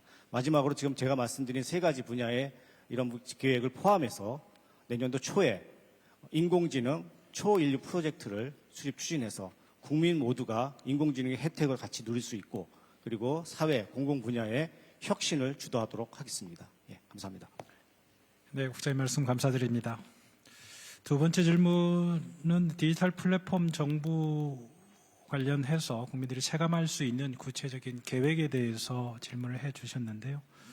오늘 이 자리에 디지털 플랫폼 정부위원회 위원장님, 고진 위원장님께 참석하고 계시는데 그거 관련해서 좀 설명을 해 주시면 좋을 것 같습니다. 네, 고진입니다. 디지털 플랫폼 정부위원회는 9월 2일 날 출범했는데요. 출범할 당시에 대통령께 약속을 드렸습니다. 내년 3월까지 디지털 플랫폼 정부의 청사진을 만들어서 발표를 하겠다고 말씀드렸는데요. 지금 현재 관련 부처와 지원기관 등 열심히 만들고 있고요. 그 여담으로 저희 민간위원님이 생일이어서 제가 축하한다는 메시지를 보냈더니 생일 축하보다는 회의와 일을 줄여달라고 답장이 왔었습니다. 그럴 정도로 굉장히 열심히 많은 시간을 투자해서 할애해서 봉사하고 늘 계십니다. 그동안 우리나라가 굉장히 전자정부를 잘 구축해 왔습니다. 전 세계가 인정하는 사실이고요. 다만 정부 부처별로 분업해서 구축을 하다 보니까 부처 간의 데이터의 공유와 활용을 가로막는 그런 견고한 칸막이도 같이 구축해버렸습니다. 사실 인공지능과 데이터가 핵심인 디지털 대전환 시대에 이런 고질적인 데이터 장벽은 완전히 허물어야 합니다. 그래서 디지털 플랫폼 정부는 이렇게 사일로화되어 있는 현재 정부 시스템을 디지털 플랫폼 위에서 하나의 정부, 원 거버먼트로 동작하도록 만드는 것입니다. 오랫동안 시스템을 각각 구축 운영해온 부처들의 관행과 또 데이터의 공유와 연계 융합을 가로막는 법제도의 제약도 많고요. 또 민간 기술과 민간의 방식을 도입하는 것에 대해서 부작용을 우려하는 목소리도 많습니다. 많은 반발과 저항이 있을 것으로 예상됩니다. 하지만 대통령께서 뉴욕에서 발표하신 구상대로 우리나라가 디지털 모범국가로 세계를 선도하려면 반드시 가야 할 길임이 분명합니다. 이 자리에서 그래서 대통령 직속위원회 디지털 플랫폼 정부 위원장으로 여러분께 제안을 드립니다. 대통령을 비롯해서 여기 계신 모든 분들께서 디지털 플랫폼 정부 구현에 관심을 가지시고 적극 지원해 주시고 참여해 주시길 부탁드립니다. 그리고 이신두 교수님께서 질문 주신 단기적으로 국민이 어떻게 체감할 수 있도록 할 것이냐는 질문에 대해서 사실 저희가 많은 말씀을 드릴 수는 없고요. 3월에 구상을 발표하면서 더 많이 말씀드릴 수 있지만 현재 지금 실손보험 지급 청구 간소화, 또 주택청약정보 통합조회 신청 서비스, 그리고 기업들을 위해서는 무역금융 신청 간소화나 국가 조달 간편 신청 등 저희가 국민의 일상생활, 기업의 일상 업무에 밀접한 선도 과제들을 추진하고 있습니다. 그래서 조기에 성과를 창출할 수 있도록 더욱 노력하겠습니다. 현재 이런 선도 과제들은 이해 당사자들과 관계 부처 또 기관들이 참여하는 태스크포스를 구성해서 현재 그 갈등 해소 내지 이해 당사자들의 설득을 같이 병행하고 있습니다. 또한 아울러 최근 대통령께서 청년들과의 대화에서 말씀하신 청년 정책 디지털 플랫폼을 비롯해서 복지 사각지대 해소나 재난에 대한 조기 경보 및 관리 등 국가적 사회적 현안에 대해서도 통합적 맞춤형 서비스를 제공할 수 있도록 노력하겠습니다. 이상입니다. 네, 위원장님께서 디지털 플랫폼 정부의 그 위원회 앞으로의 청사진에 대해서 상세하게 설명을 해주셨습니다. 다음은 디지털 플랫폼 정부위원회 권원영 위원님께 디지털 혁신 관련해서 말씀을 좀 요청해 듣도록 하겠습니다. 네, 안녕하십니까. 디지털 플랫폼 정부위원회에서 정보보호분과장으로 활동하고 있는 고려대학교 정보보호대학원의 권헌영 교수입니다. 오늘 이렇게 귀한 시간 허락해 주셔서 감사합니다. 첫 번째로 감사의 말씀을 드리고 싶은 부분은 이종호 장관님, 고학수 위원장님, 또 유국희 위원장님, 장관님 세 분께서 직접 소관 업무를 발표해 주시니까 신뢰감이 좀 생기고 또 기대도 됩니다. 내년에 큰 변화가 실질적으로 국민들한테 전달될 수 있도록 끝까지 약속을 지켜주시기를 부탁드리겠습니다. 저는 오늘 질문이 조금 많을 것 같은데요. 빨리 진행을 해보겠습니다. 지난 가을에 주말에 그 카카오 통신 장애 사태 때문에 국민들이 큰 불편을 겪었습니다. 여러 다른 사태에 비해서는 정부가 발빠르게 대응해서 이후의 사회적 혼란은 아주 잘 깔끔하게 처리했지만 이런 일이 또 생긴다면 아주 매우 디지털 플랫폼 서비스나 대한민국의 IT 강국으로서의 위신에 상당히 상처가 될 것 같습니다. 그래서 기왕에 과기정통부에서 좋은 정책을 많이 발표해 주셨는데 이런 카카오톡 장애 사태 같은 여러 장애 사태를 미연에 방지하는 것이 또 정부의 중요한 역할이라고 생각합니다. 그래서 그런 대책이 어떻게 준비되고 있는지 좀 자세히 설명해 주셨으면 하고요. 디지털해서 우리나라가 세계 최고로 가고 첨단으로 가고 모든 것을 모바일로 또 인터넷으로 AI로 다 처리하는 건 좋은데 식당에 가면 오래 줄 서 있는데 밥 못 시켜 드시는 노인들 계십니다. 이 키오스크로 다 바뀌어 있고 로봇가 밥 갖다 주고 이래가지고 굉장히 불편함을 겪는 분들도 있으세요. 또 티켓 예매하는데 가면 노인들은 항상 티켓을 못 구해서 어린 자녀들한테 효도받지 못하면 여러 가지 생활이 불편한 분들이 많으세요. 그래서 이런 분야에 대해서 우리가 따뜻한 디지털을 만들어야 되니까 이 디지털 포용 정책에 대해서도 뭔가 더 깊이 있는 정책이 필요하지 않을까 싶습니다. 그런 정책 설명을 좀 해주시면 더 좋겠다 싶습니다. 요즘 은행은 점포를 다 없애고 대부분 모바일로 은행일 처리합니다. 그런데 그렇게 하다 보니까 원래 현장에 직접 서비스를 받아야 되는 말하자면 제일 말단에 현장의 서비스가 필요한 부분이 많이 있습니다. 그런데 우리가 우체국은 사실 없앨 수가 없거든요. 말단까지 물류 서비스도 제공하고 또 여러 가지 우편을 직접 쓰는 것도 있지만 이런 형태의 기능이 사실은 복지 전달 서비스 체계에 있어서 상당히 중요한 기능으로 할 수 있습니다. 이 우체국을 통해서 국민들에게 이 디지털 서비스 이외의 것들을 어떻게 구현할 수 있는지 복지 서비스 전달 같은 것을 할 때 우체국 활용 방안에 대해서도 좀 말씀해 주시면 좋겠고요. 오늘 반갑게도 주호영 원내대표님 오셨고 또 성일종 정책위의장님도 오셨는데요. 제가 민원이 하나 있습니다. 저희들 정보 보호하면서 정부에서 여러 가지 준비해가지고 보내는데 개인정보보호법이 지금 국회에 가 있어요. 법사위에 올라가서 얼른 처리가 되면 마이데이터 서비스 국민들이 좀 편하게 쓸 수 있고 또 잘 보호받으면서 쓸 수 있는 디지털 서비스가 많은데 여당 의원님들께서 좀 덜 도와주신다는 소문이 있습니다. 그래서 기왕에 두 분 오셨으니까 오늘 대통령님 앞에서 약속 좀 해주시고 가셨으면 좋겠습니다. 감사합니다.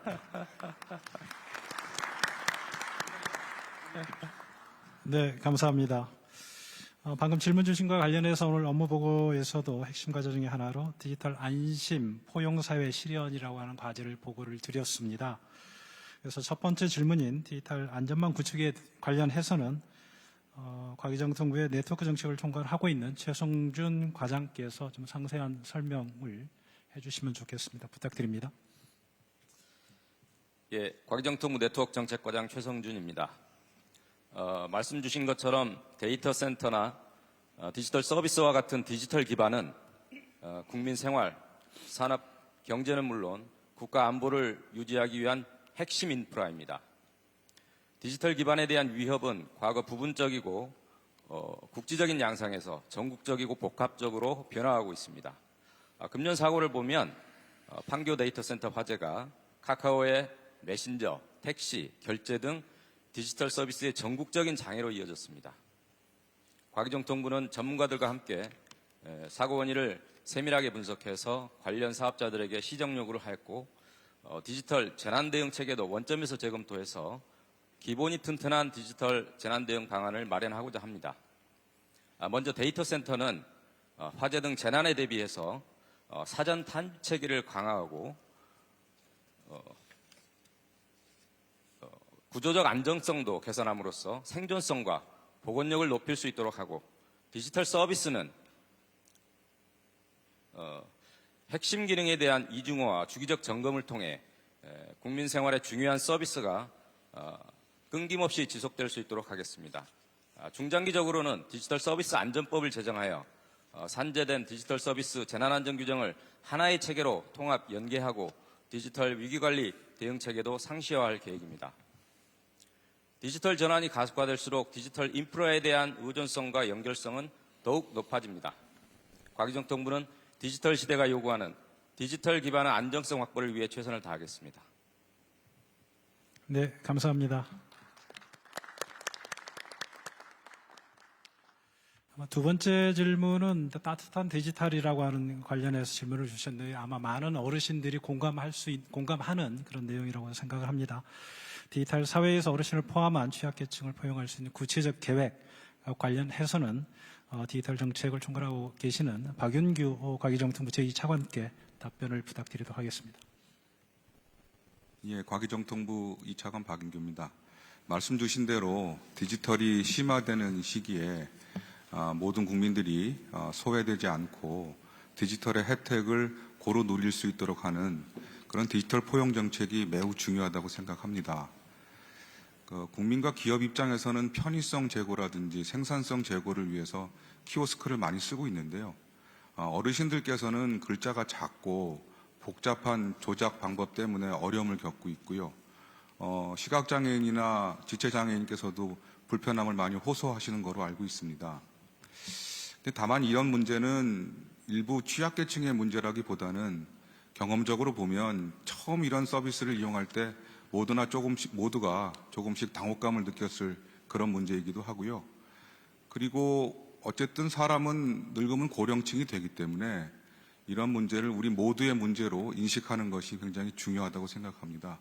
이런 인식 하에 정부는 국민들의 이용 역량을 강화하는 방법, 그 다음에 서비스나 기기를 제공하는 공급의 편리성을 제고하는 것, 그 다음에 법적인 기반을 마련하는 이 세 가지 측면에서 대책을 추진 중에 있습니다. 먼저 국민들의 디지털 이용 역량을 강화하기 위해서는 현재 디지털 역량 강화 센터를 전국에 운영 중에 있는데 내년에는 1000곳 이상으로 확대해서 운영하도록 하겠습니다. 운영하는 방법도 집합교육을 포함해서 어르신들께 찾아가는 서비스도 제공하도록 하고 말씀 주신 대로 키오스크 활용법은 물론이고 택시를 예약할 수 있는 방법, 디지털 뱅킹을 하는 방법, 온라인으로 물건을 사시는 방법 등 일상생활에 필요한 기초적인 교육은 물론이고 조금 더 심화되는 교육도 제공을 하도록 하겠습니다. 두 번째로는 이제 기기나 서비스가 보다 좀 편리하게 이용될 수 있도록 해야 되는데 취약계층까지 포함하는 보편적 설계 원칙을 적용해 나가도록 하겠습니다. 작년에 관련되는 지침을 개정을 해서 국가 표준을 개정한 바 있고요. 이것들을 활용하고 확산하는 사업들을 추진하였습니다. 내년에는 이용자들이 경험하는 그러니까 UI, UX라고 하는 부분의 기술 개발을 촉진을 하고 이것들이 제품 개발에도 적용될 수 있도록 노력을 하겠습니다. 세 번째로는 법제도 근거를 마련하는 것인데요. 지금 현재 국회에 디지털 포용법이 제출되어 있는 상태입니다. 이 디지털 포용법은 아까 말씀드린 대로 취약계층의 정보 이용 환경을 개선하는 조문들, 그다음에 관련된 기술과 서비스를 보급하는 방법들, 국민적인 역량을 강화하는 방법 등이 포함되어 있습니다. 국회와 협력해서 조속히 디지털 포용법이 제정될 수 있도록 노력을 하겠습니다. 동제정법이 통과가 된다면 대한민국이 디지털 모범 국가로 서는 데 큰 역할을 할 것으로 기대합니다. 이상입니다. 감사합니다. 네, 장관님 말씀 감사합니다.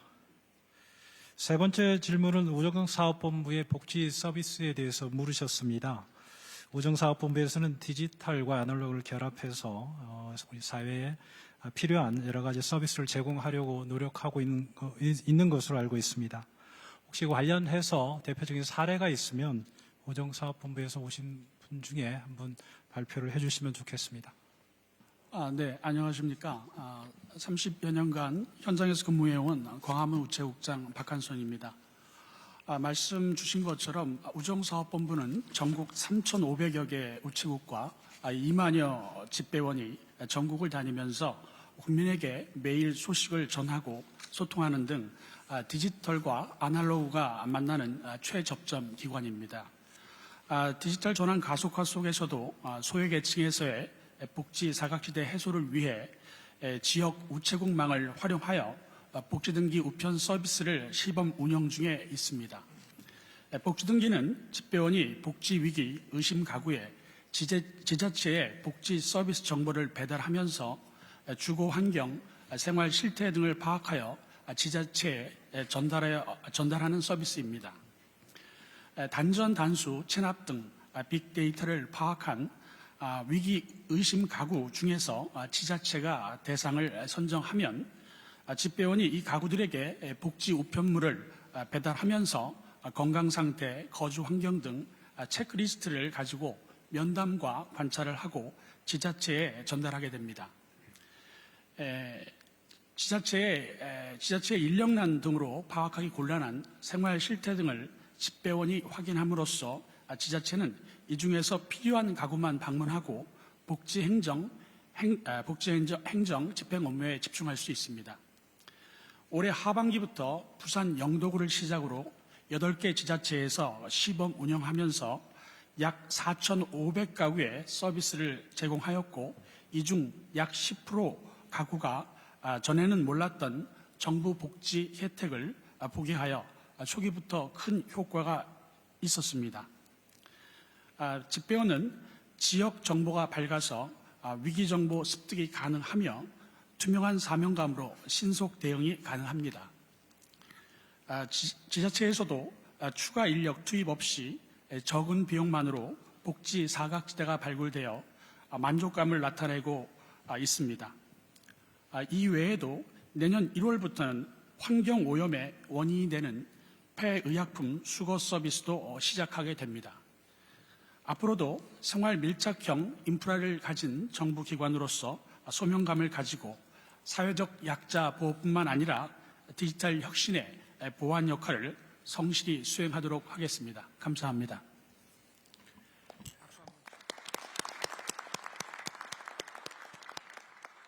네, 우정사업본부에서 지금 하고 있는 복지 등기 등 다양한 복지 서비스에 대해서 자세하게 설명을 해주셨습니다. 감사합니다. 이상으로 디지털 혁신에 대한 두 번째 토론을 마치도록 하겠습니다. 첫 번째 주제인 전략기술, 두 번째 주제인 디지털 혁신, 이 모두 다 지금 저희가 보고드린 이런 정책들을 수행하기 위해서는 무엇보다도 관련 인재 양성이 중요합니다. 그래서 마지막 토론 주제로는 인재가 핵심, 과학기술과 디지털 인재를 키우려면 이라는 주제로 토론하는 시간을 갖도록 하겠습니다. 먼저 디지털 인재 양성과 관련해서 아마 가장 많은 관심을 가지고 계실 소프트웨어 산업협회의 조준희 회장님의 말씀을 청해 듣도록 하겠습니다. 네, 한국 소프트웨어 산업회장 조준입니다. 먼저 지난 9월 뉴욕에서 대통령께서 디지털 혁신 비전을 발표하셨습니다. 이 새로운 비전으로 디지털 트랜스포메이션에 매진하고 있는 저희 산업인들에게 자긍심을 갖게 만들어 주심에 대통령님께 산업협회장으로서 진심으로 감사의 말씀을 먼저 올립니다. 아울러 디지털 혁신 비전 선언으로 국가적으로 글로벌 디지털 리더십을 갖게 되는 계기가 됐다고 확신합니다. 이런 아주 정교하고 잘 만들어진 디지털 혁신 비전을 달성하기 위해 제일 먼저 선행돼야 할 분야가 제 생각으로는 디지털 인재 양성입니다. 오늘 발표에도 디지털 인재 양성 계획에 대해서 말씀이 많으셨는데요. 계획에 그치지 않고 실행력을 높이는 것이 매우 중요하다고 생각합니다. 지금 산업에서는 실전 역량을 갖춘 인재들의 수요가 높은 상황이고 기업이 주도적으로 참여하는 교육 과정을 만들고 확산시키는 방법 등 민간 협력이 강화하는 것이 바람직하다고 저는 생각합니다. 어떤 방향으로 추진해 나가실 건지 답변 부탁드립니다. 네, 감사합니다. 네, 감사합니다. 정부 계획의 실행력이 중요하다. 그리고 민간 협력의 중요성도 말씀을 하셨습니다. 산업계가 필요로 하는 인재 확보 방안과 관련해서 강도연 정보통신정책실장께서 내년에 저희가 추진할 정책에 대해서 간략하게 좀 소개 부탁드리도록 하겠습니다. 네, 과기정통부 정보통신정책실장 강도연입니다. 정부 출범 이후 디지털 분야 많은 일련의 정책들이 있었습니다. 새롭고 또 대학 교수님들, 기업분들 같이 의견 수렴하면서 관계부처랑 참 적극적으로 협의했던 것 같습니다. 그러한 일련의 정책 중에 가장 시기적으로 앞선 것이 디지털 인재 종합 양성 계획이었습니다. 교육부, 기재부, 고용부, 과기정통부, 산업부까지 합쳐서 8월 달에 전체적인 계획을 수립해서 현재 집행 중입니다. 과기정통부는 그 중에서 석사급 이상의 고급 인재 양성을 위해서 인공지능, 데이터, 메타버스, AI 반도체 등의 특화된 분야의 전문 인력 양성의 전문대학원 설립과 함께 디지털 시대의 핵심이라고 할 수 있는 소프트웨어 교육에 대한 대학의 기초를 든든히 닦고 있습니다. 산업계 수요에 맞는 일정한 절차를 거치다 보니 실제로 저희가 느끼는 점은 정부의 재정사업과 대학의 일반적인 공식적인 프로그램으로 여러 기업체의 의견들을 듣긴 하지만 사업체 수초에 직접적으로 맞춤하기에는 간극이 좀 있는 것 같습니다. 한편으로 재정사업이 전부 다의 인력사업으로 진행되는 것이 과연 맞을까 하는 고민도 있었습니다. 협회장님 주신 말씀처럼 민간이 주도하고 정부가 지원하는 방식이 산업체 수요 공급에 있어서 가장 적합하지 않는가 생각합니다. 그리고 정부는 민간 기업의 창발적인 아이디어와 직접적인 참여, 혁신에 대한 노력에 대해서 강한 믿음이 있습니다. 실제로 한 예로 디지털 인재 얼라이언스라고 해서 디지털 기업과 에듀테크 기업 간에 여러 가지 교육 프로그램을 공유하고 확산하는 시스템에 있어서 8월 달에 출범했습니다. 12월 현재 279개의 기업이 참여하고 계십니다. 정부는 앞으로도 기업과 대학, 지자체가 연계되는 맞춤형 프로그램에 대해서는 지속적으로 보강하고 지원하겠습니다. 끝으로 굉장히 많이 변화가 있을 것으로 예상합니다. 교육 시수는 3년 뒤에는 2배 이상으로 확대됩니다. 그리고 미래 디지털 인재 교육은 우리가 이야기하는 글로벌 디지털 모범 국가의 핵심일 것 같습니다. 기업 의견 더 듣고 관계부처와 더 적극적으로 협의해서 반드시 이루어 나가겠습니다. 감사합니다. 네, 실장님 발언 감사합니다. 아마 시간 관계상 이제 마지막 질의 순서일 것 같습니다. 과학기술 인력 양성에 막중한 책임을 맡고 있는 한국과학기술원의 이광영 총장님께 오늘 보고드린 인력 양성 방안과 관련해서 한 말씀 여쭙도록 하겠습니다. 네, 저는 인력 양성에 대해서 두 가지 질문을 드리도록 하겠습니다. 우리나라는 지금 현재 인구가 줄어드는 그런 상황이 처해 있습니다. 이런 상황에서 더욱더 그 과학기술 우수 인재 확보가 중요한데 어떻게 좀 이런 상황에서 우수 인재를 확보 유치하고 하는 그런 노력이 진행되고 있는지, 그리고 또 국내 인력만 가지고 부족하기 때문에 해외에 있는 그 외국인 인재도 유입을 해가지고 우리가 활용을 해야 되는데 그런 점에 대해서 어떤 노력이 있는지 말씀 묻고 싶습니다. 두 번째로는 또 이런 그 국내 연구자들이 또 해외로 나가서 또 공동 연구하고 세계적인 리더로 성장을 해야 되는데 이런 관점에서 지난번 9월에 우리 대통령님께서 카이스트하고 뉴욕대가 하는 그 조인트 캠퍼스 현판식에도 오셔가지고 격려해 주시고 또 뉴욕 구상도 발표해 주셨습니다. 다시 감사드립니다. 이런 관점에서 국내 연구자들이 해외로 나가서 리더로 성장하고 또 공동 연구할 수 있게 이런 도와주는 이런 구상이 있으신지 좀 궁금합니다. 여기에 대해서 좀 말씀 부탁드리겠습니다. 네, 총리 말씀 감사드립니다. 첫 번째 질문은 해외 인재 유치 관련해서 구체적 계획에 대해서 말씀을 요청하셨습니다. 과기정통부에서 미래 인재 정책을 좀 총괄하고 있는 황판식 국장께서 좀 답변을 해주시면 좋을 것 같습니다. 과기정통부 미래인재정책국장 황판식입니다. 총장님께서 말씀을 주셨지만 인구 감소가 연구인력 부족으로 이어지고 과학기술 경쟁력에도 부정적인 영향을 줄 수 있을 것으로 예상하고 있습니다. 특별히 그런 점에서 인재 양성, 우수한 과학기술 인재 양성과 확보가 매우 중요한 그런 노력이 그리고 큰 노력이 필요한 그런 과제로 알고 있습니다. 지난 10월 과기정통부가 12대 국가 전략기술을 발표했는데 그와 관련해서 맞춤형 저희들이 인력 양성 방안을 추진하고 있습니다. 올해 같은 경우에는 양자와 2차 전지 분야를 우선적으로 수립하였는데 양자 분야 같은 경우에는 현재 연구개발 인력이 한 500명 정도 되고요. 2030년까지 1000명을 목표로 저희들이 인력을 양성하고 또 신진 연구 인력들이 안정적으로 연구할 수 있도록 연구 거점을 확보하도록 하겠습니다. 나머지 전략기술 분야에 대해서도 순차적으로 내년에 인재 양성 방을 수립해서 인재가 적기에 공급될 수 있도록 지원해 나가도록 하겠습니다. 그리고 또한 해외 인력과 관련해서 해외 한인 우수과학자를 내년에 서울에 초청하는 세계 한인 과학자 대회를 개최해서 국내외 과학기술자들이 교류하는 계기가 될 수 있도록 노력하겠습니다. 또한 우수 인재가 국내에 들어와서 안정적으로 연구할 수 있도록 비자 제도 개선 또는 재정 지원 등에 대해서도 노력하도록 하겠습니다. 이를 위해서 관계부처와 적극 협력해 나가도록 하겠습니다. 감사합니다.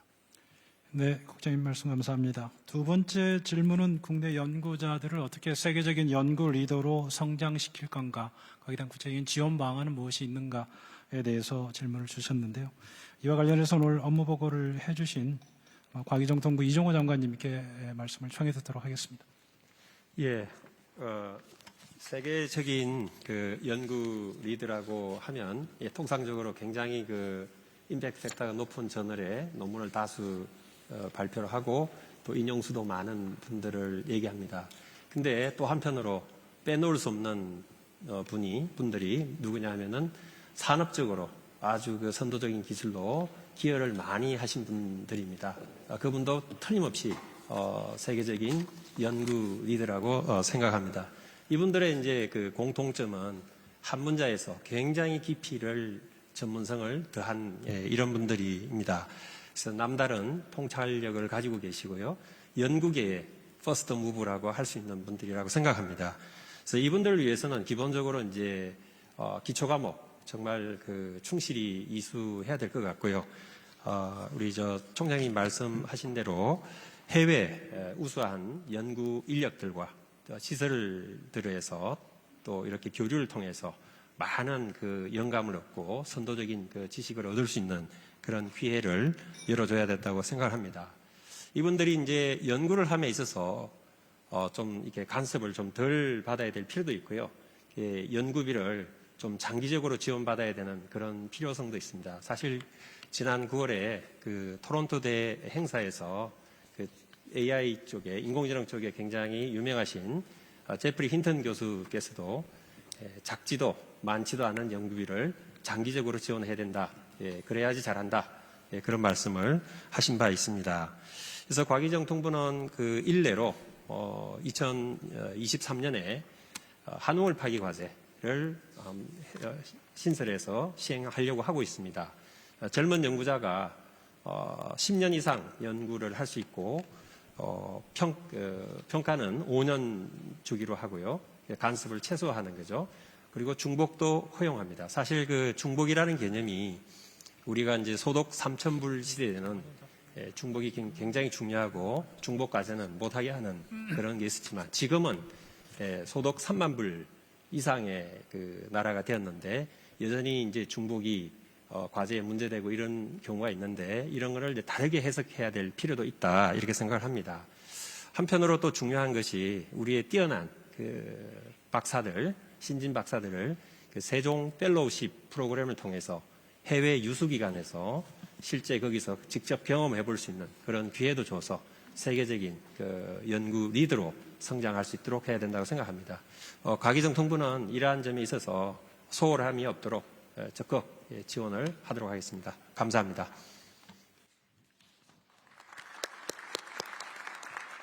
네, 감사합니다, 장관님.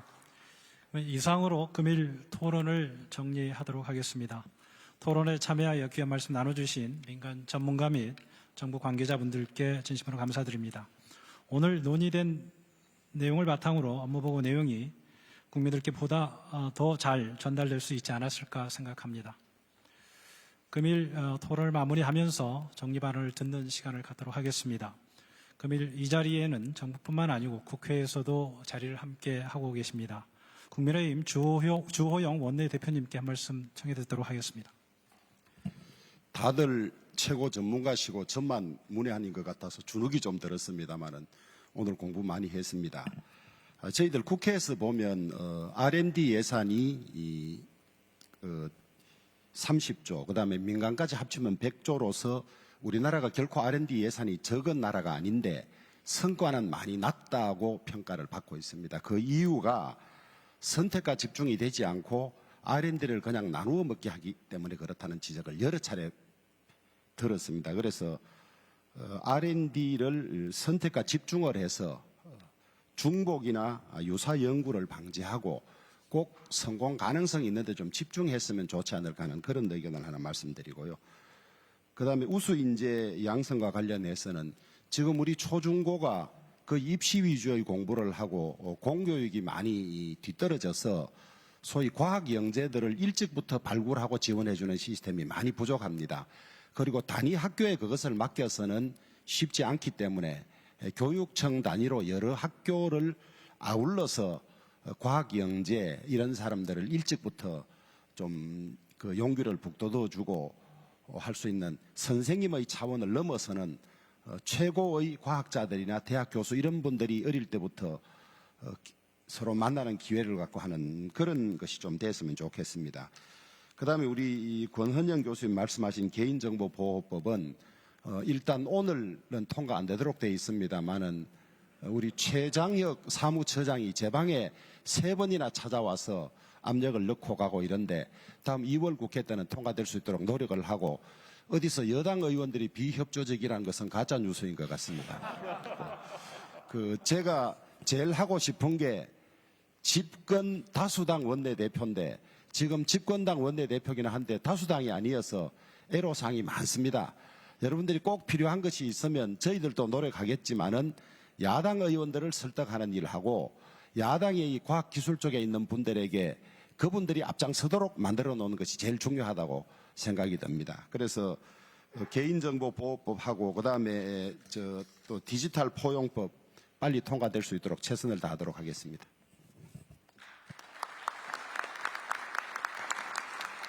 네, 말씀 감사드립니다. 다음으로는 국무총리님 말씀 청해 듣도록 하겠습니다. 네, 한두 가지만 말씀드리겠습니다. 우선 우리 경제가 매우 어렵고 또 잠재 성장률도 지금 2%대에서 머지않아 이제 1%대로 간다는 예측까지 나오고 있습니다. 그러려면 결국 이거를 엎어치기를 하려면 결국 가장 중요한 것은 우리 과학기술이 정말 발전을 하고 성과를 내는 것이라고 생각합니다. 대통령께서는 좀 더 이거를 고차원적으로 보셔서 결국 우리가 그 인간의 자유를 보장하는 자유민주주의가 제대로 지탱을 하려면 일정한 경제적 기반이 있어야 되고 이거는 또 성장을 통해서만 확보될 수 있다. 이 성장은 결국 과학기술과 혁신에 의해서 이루어진다는 철저한 철학을 가지고 계시는 지도자십니다. 그런 점에서 사실 저희가 정말 이 과학기술 쪽에서 잘해야 한다는 그런 생각을 가지고 있고요. 그런 점에서 이우일 과기 자문위 그 부의장님께서 전략기술에 대해서 앞으로 10년간 우리의 준비가 뭐냐 이런 질문을 하셨는데 아마 이 부의장님께서는 30년 동안 준비를 하고 있는 게 뭐냐 아마 이렇게 묻고 싶지 않으셨나 이런 생각이 들 정도로 우리가 이 문제는 강력하게 또 장기적으로 봐야 된다 이렇게 생각합니다. 그런 점에서 보면 슈페터가 얘기했듯이 노동을 투입하고 투자를 하고 이런 것은 비교적 우리가 잘 알고 눈에 보이는 것인데 이 과학기술의 이 문제는 정말 모르는 부분이 너무 많은 것 같습니다. 그렇기 때문에 과학기술에 투자는 많이 하지만 모든 나라가 반드시 성공하는 것 같지는 않습니다. 그런데 오늘 아주 좋은 보고를 잘 해주셨습니다. 가장 눈에 띄는 중요한 대목은 이러한 그 전략 기술을 앞으로 임무 중심의 R&D로 정착시키겠다. 임무 중심. 저는 이것이 정말 중요한 것이다. 이렇게 생각합니다. 다만 이러한 임무 중심의 R&D를 정착하는 데 있어서는 우리가 시작을 할 때는 굉장히 그 프로젝트에 대해서 널리 알리고 모두가 관심을 갖는데 실제로 이것이 끝날 때쯤은 어떻게 이루어졌는지에 대한 투명성이라 할까요? 국민들에 대한 그러한 좀 널리 알리는 이런 거는 상당히 부족하다. 저는 그렇게 생각을 합니다. 그런 점에서 보면 결국 우리가 이러한 임무 중심의 R&D에서 성공을 보는 것도 중요한 일이지만 사실은 거의 같이 중요한 것은 실패한 것을 보는 것이다. 저는 그렇게 생각합니다. 우리 실패한 케이스를 우리가 잘 보고 검토하고 평가하고 이래서 다음에는 반드시 성공하도록 그렇게 하는 것이 중요하다. 이런 생각을 하고 있고 오늘 보고에서 그것이 강조된 것이 매우 의미가 있다 이렇게 생각합니다. 두 번째는 여러 보고하시는 장관님들께서 강조하셨지만 결국 이 R&D에 있어서도 협력이 대단히 중요하다 이렇게 생각합니다. 국내 기술 전문가와 외국의 전문가들 그리고 교수님들, 대학과 기업, 출연연구소 간의 업무의 협동 또 정부가 깊이 관여하는 이 R&D라는 것은 결국 기반기술, 전략기술 쪽을 집중할 수밖에 없는데 여기에는 정말 우리가 국수주의적인 이런 모든 건 우리가 해야 된다라는 생각보다는 전 세계의 최고의 이런 R&D 전문가들과 협력을 잘해서 꼭 성공을 시키는 것이 필요하다. 그런 점에서 오늘 보고해 주신 우리 과학기술부의 보고, 원안위의 보고, 또 개인정보보호위원회의 보고가 결국은 이것이 이러한 그 3개 부처가 해야 되는 그 핵심 목적을 달성하려면 결국 이것은 기술로 귀착된다. 저는 이렇게 생각합니다. 우리가 개인정보를 보호하면서 그러면서도 개인정보를 이용해서 산업이 발전하려면 결국 개인정보를 보호하는 보안 기술이 더 발전해야 되는 거고 이제 모든 것이 다 그렇게 연결이 된다. 그래서 오늘 보고는 정말 우리가 통합된 하나의 목적을 가지고 우리가 해야 하는 일들을 잘 정리해 주시고 또 어느 좋은 측면에서는 우리 모두에게 경종을 울렸다. 저는 그렇게 생각합니다. 감사합니다. 네, 좋은 말씀 감사드립니다. 그럼 이상으로 토론을 마치도록 하겠습니다. 끝으로 대통령께서 마무리 말씀을 하시겠습니다. 오늘 참석해 주신 모든 분들 이 자리를 또 준비하고 국민들께 좀 소상하게 새로운 그 문제의식과 또 추진 방향에 대해서 설명해 주셔서 감사드리고 또 민간의 우리 전문가분들께서도 좋은 의견 개진해 주셔서 정말 고맙습니다. 과학기술은 그 한 나라의 수준을 그대로 정비례로 반영하는 것입니다. 무엇보다 이 자유로운 연구 분위기와 이 창의가 존중되는 그런 리버럴한 사회에서 이 과학기술이 꽃피울 수 있습니다. 또 이러한 과학기술은 경제 성장의 많은 경제적 가치를 창출함으로써 경제 성장의 원동력이 되고 또 그렇게 경제가 성장이 됨으로써 우리의 자유의 폭이 더 커진다고 생각합니다. 인류의 역사를 보면은 늘 그렇습니다. 더구나 근현대를 보면은 이 사회 변화를 주도한 것은 시민 혁명으로 사회 변화의 어떤 그 임계점이 폭발해서 변화의 그 어떤 방아쇠를 당긴 것도 있지만 우리의 구체적인 생활과 이 변화를 끌고 간 것은 과학 기술이었습니다. 지금은 이제 산업혁명 1차, 2차, 3차, 4차 산업혁명이라고 합니다.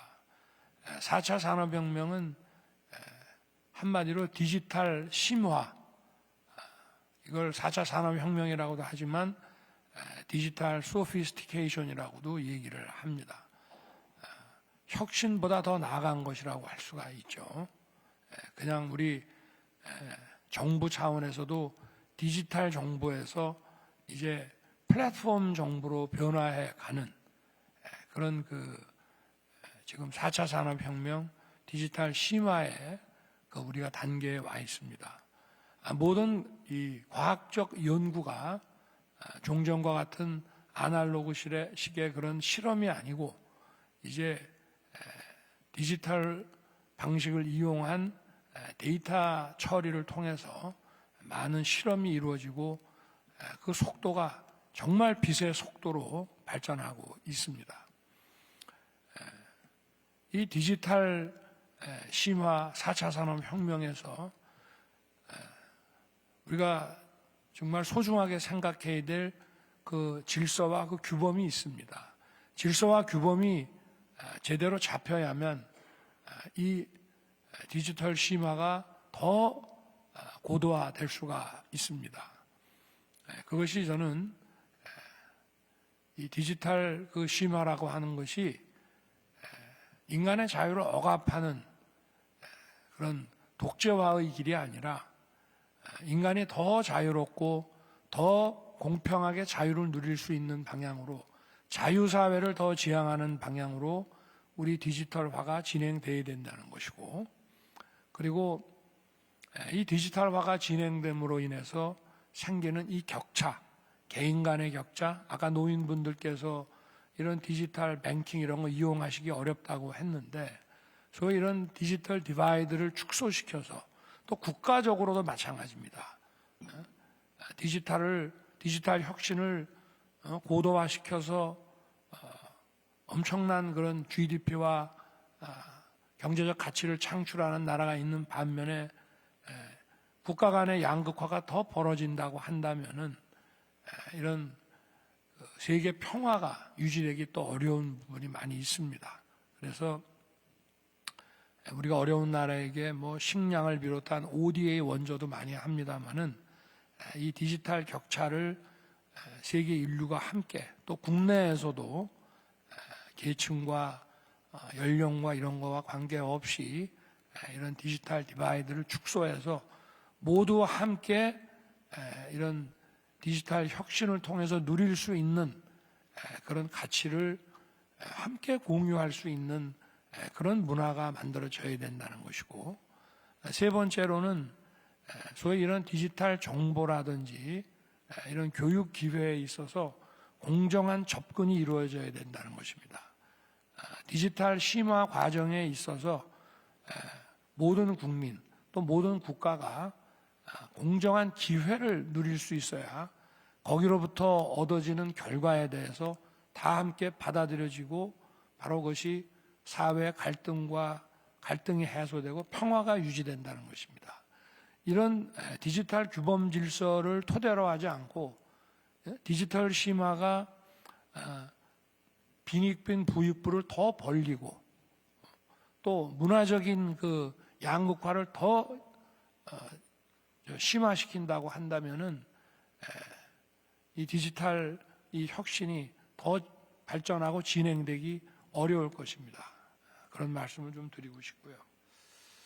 우리 이제 원자력 안전 문제나 우리 개인정보위원회 업무 보고도 있었습니다만은 우리가 한번 이런 생각을 한번 해보시죠.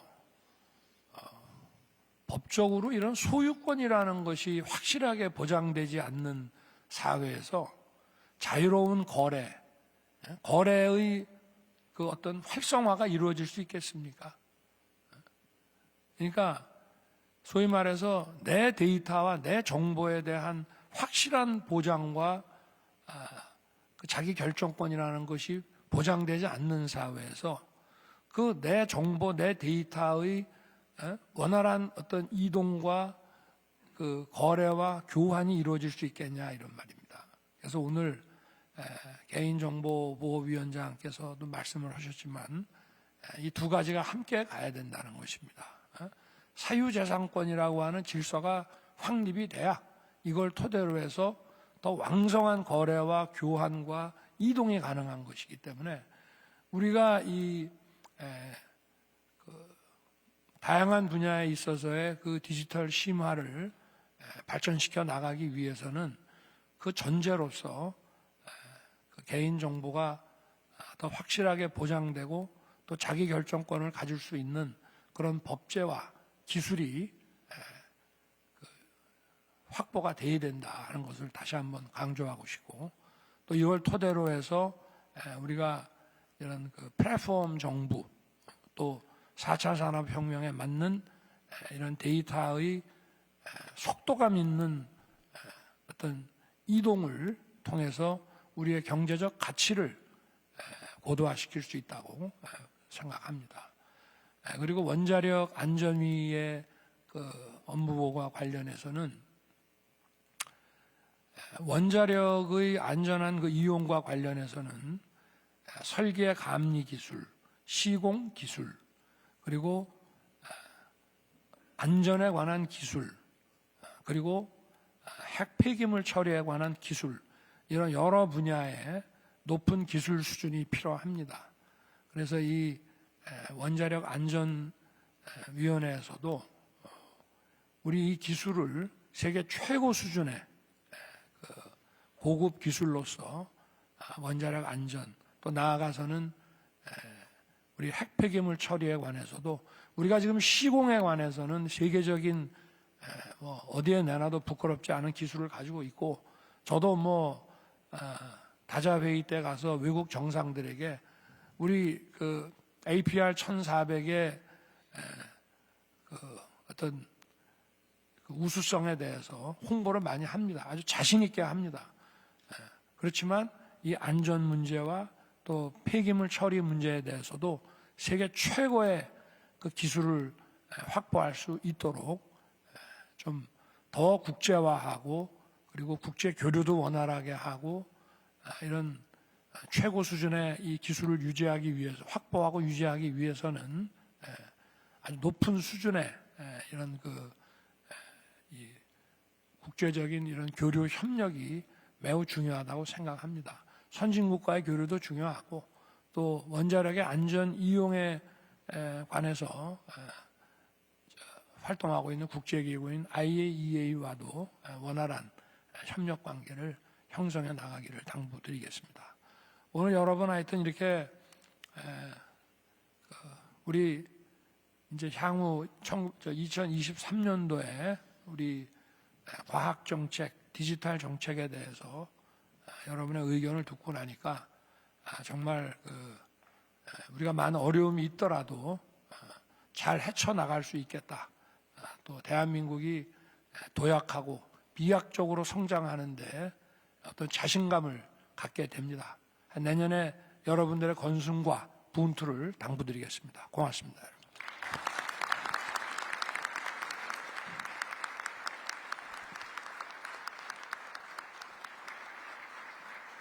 이상으로 곽희정 통부 개인정보위 원안위 업무 보고를 마치겠습니다.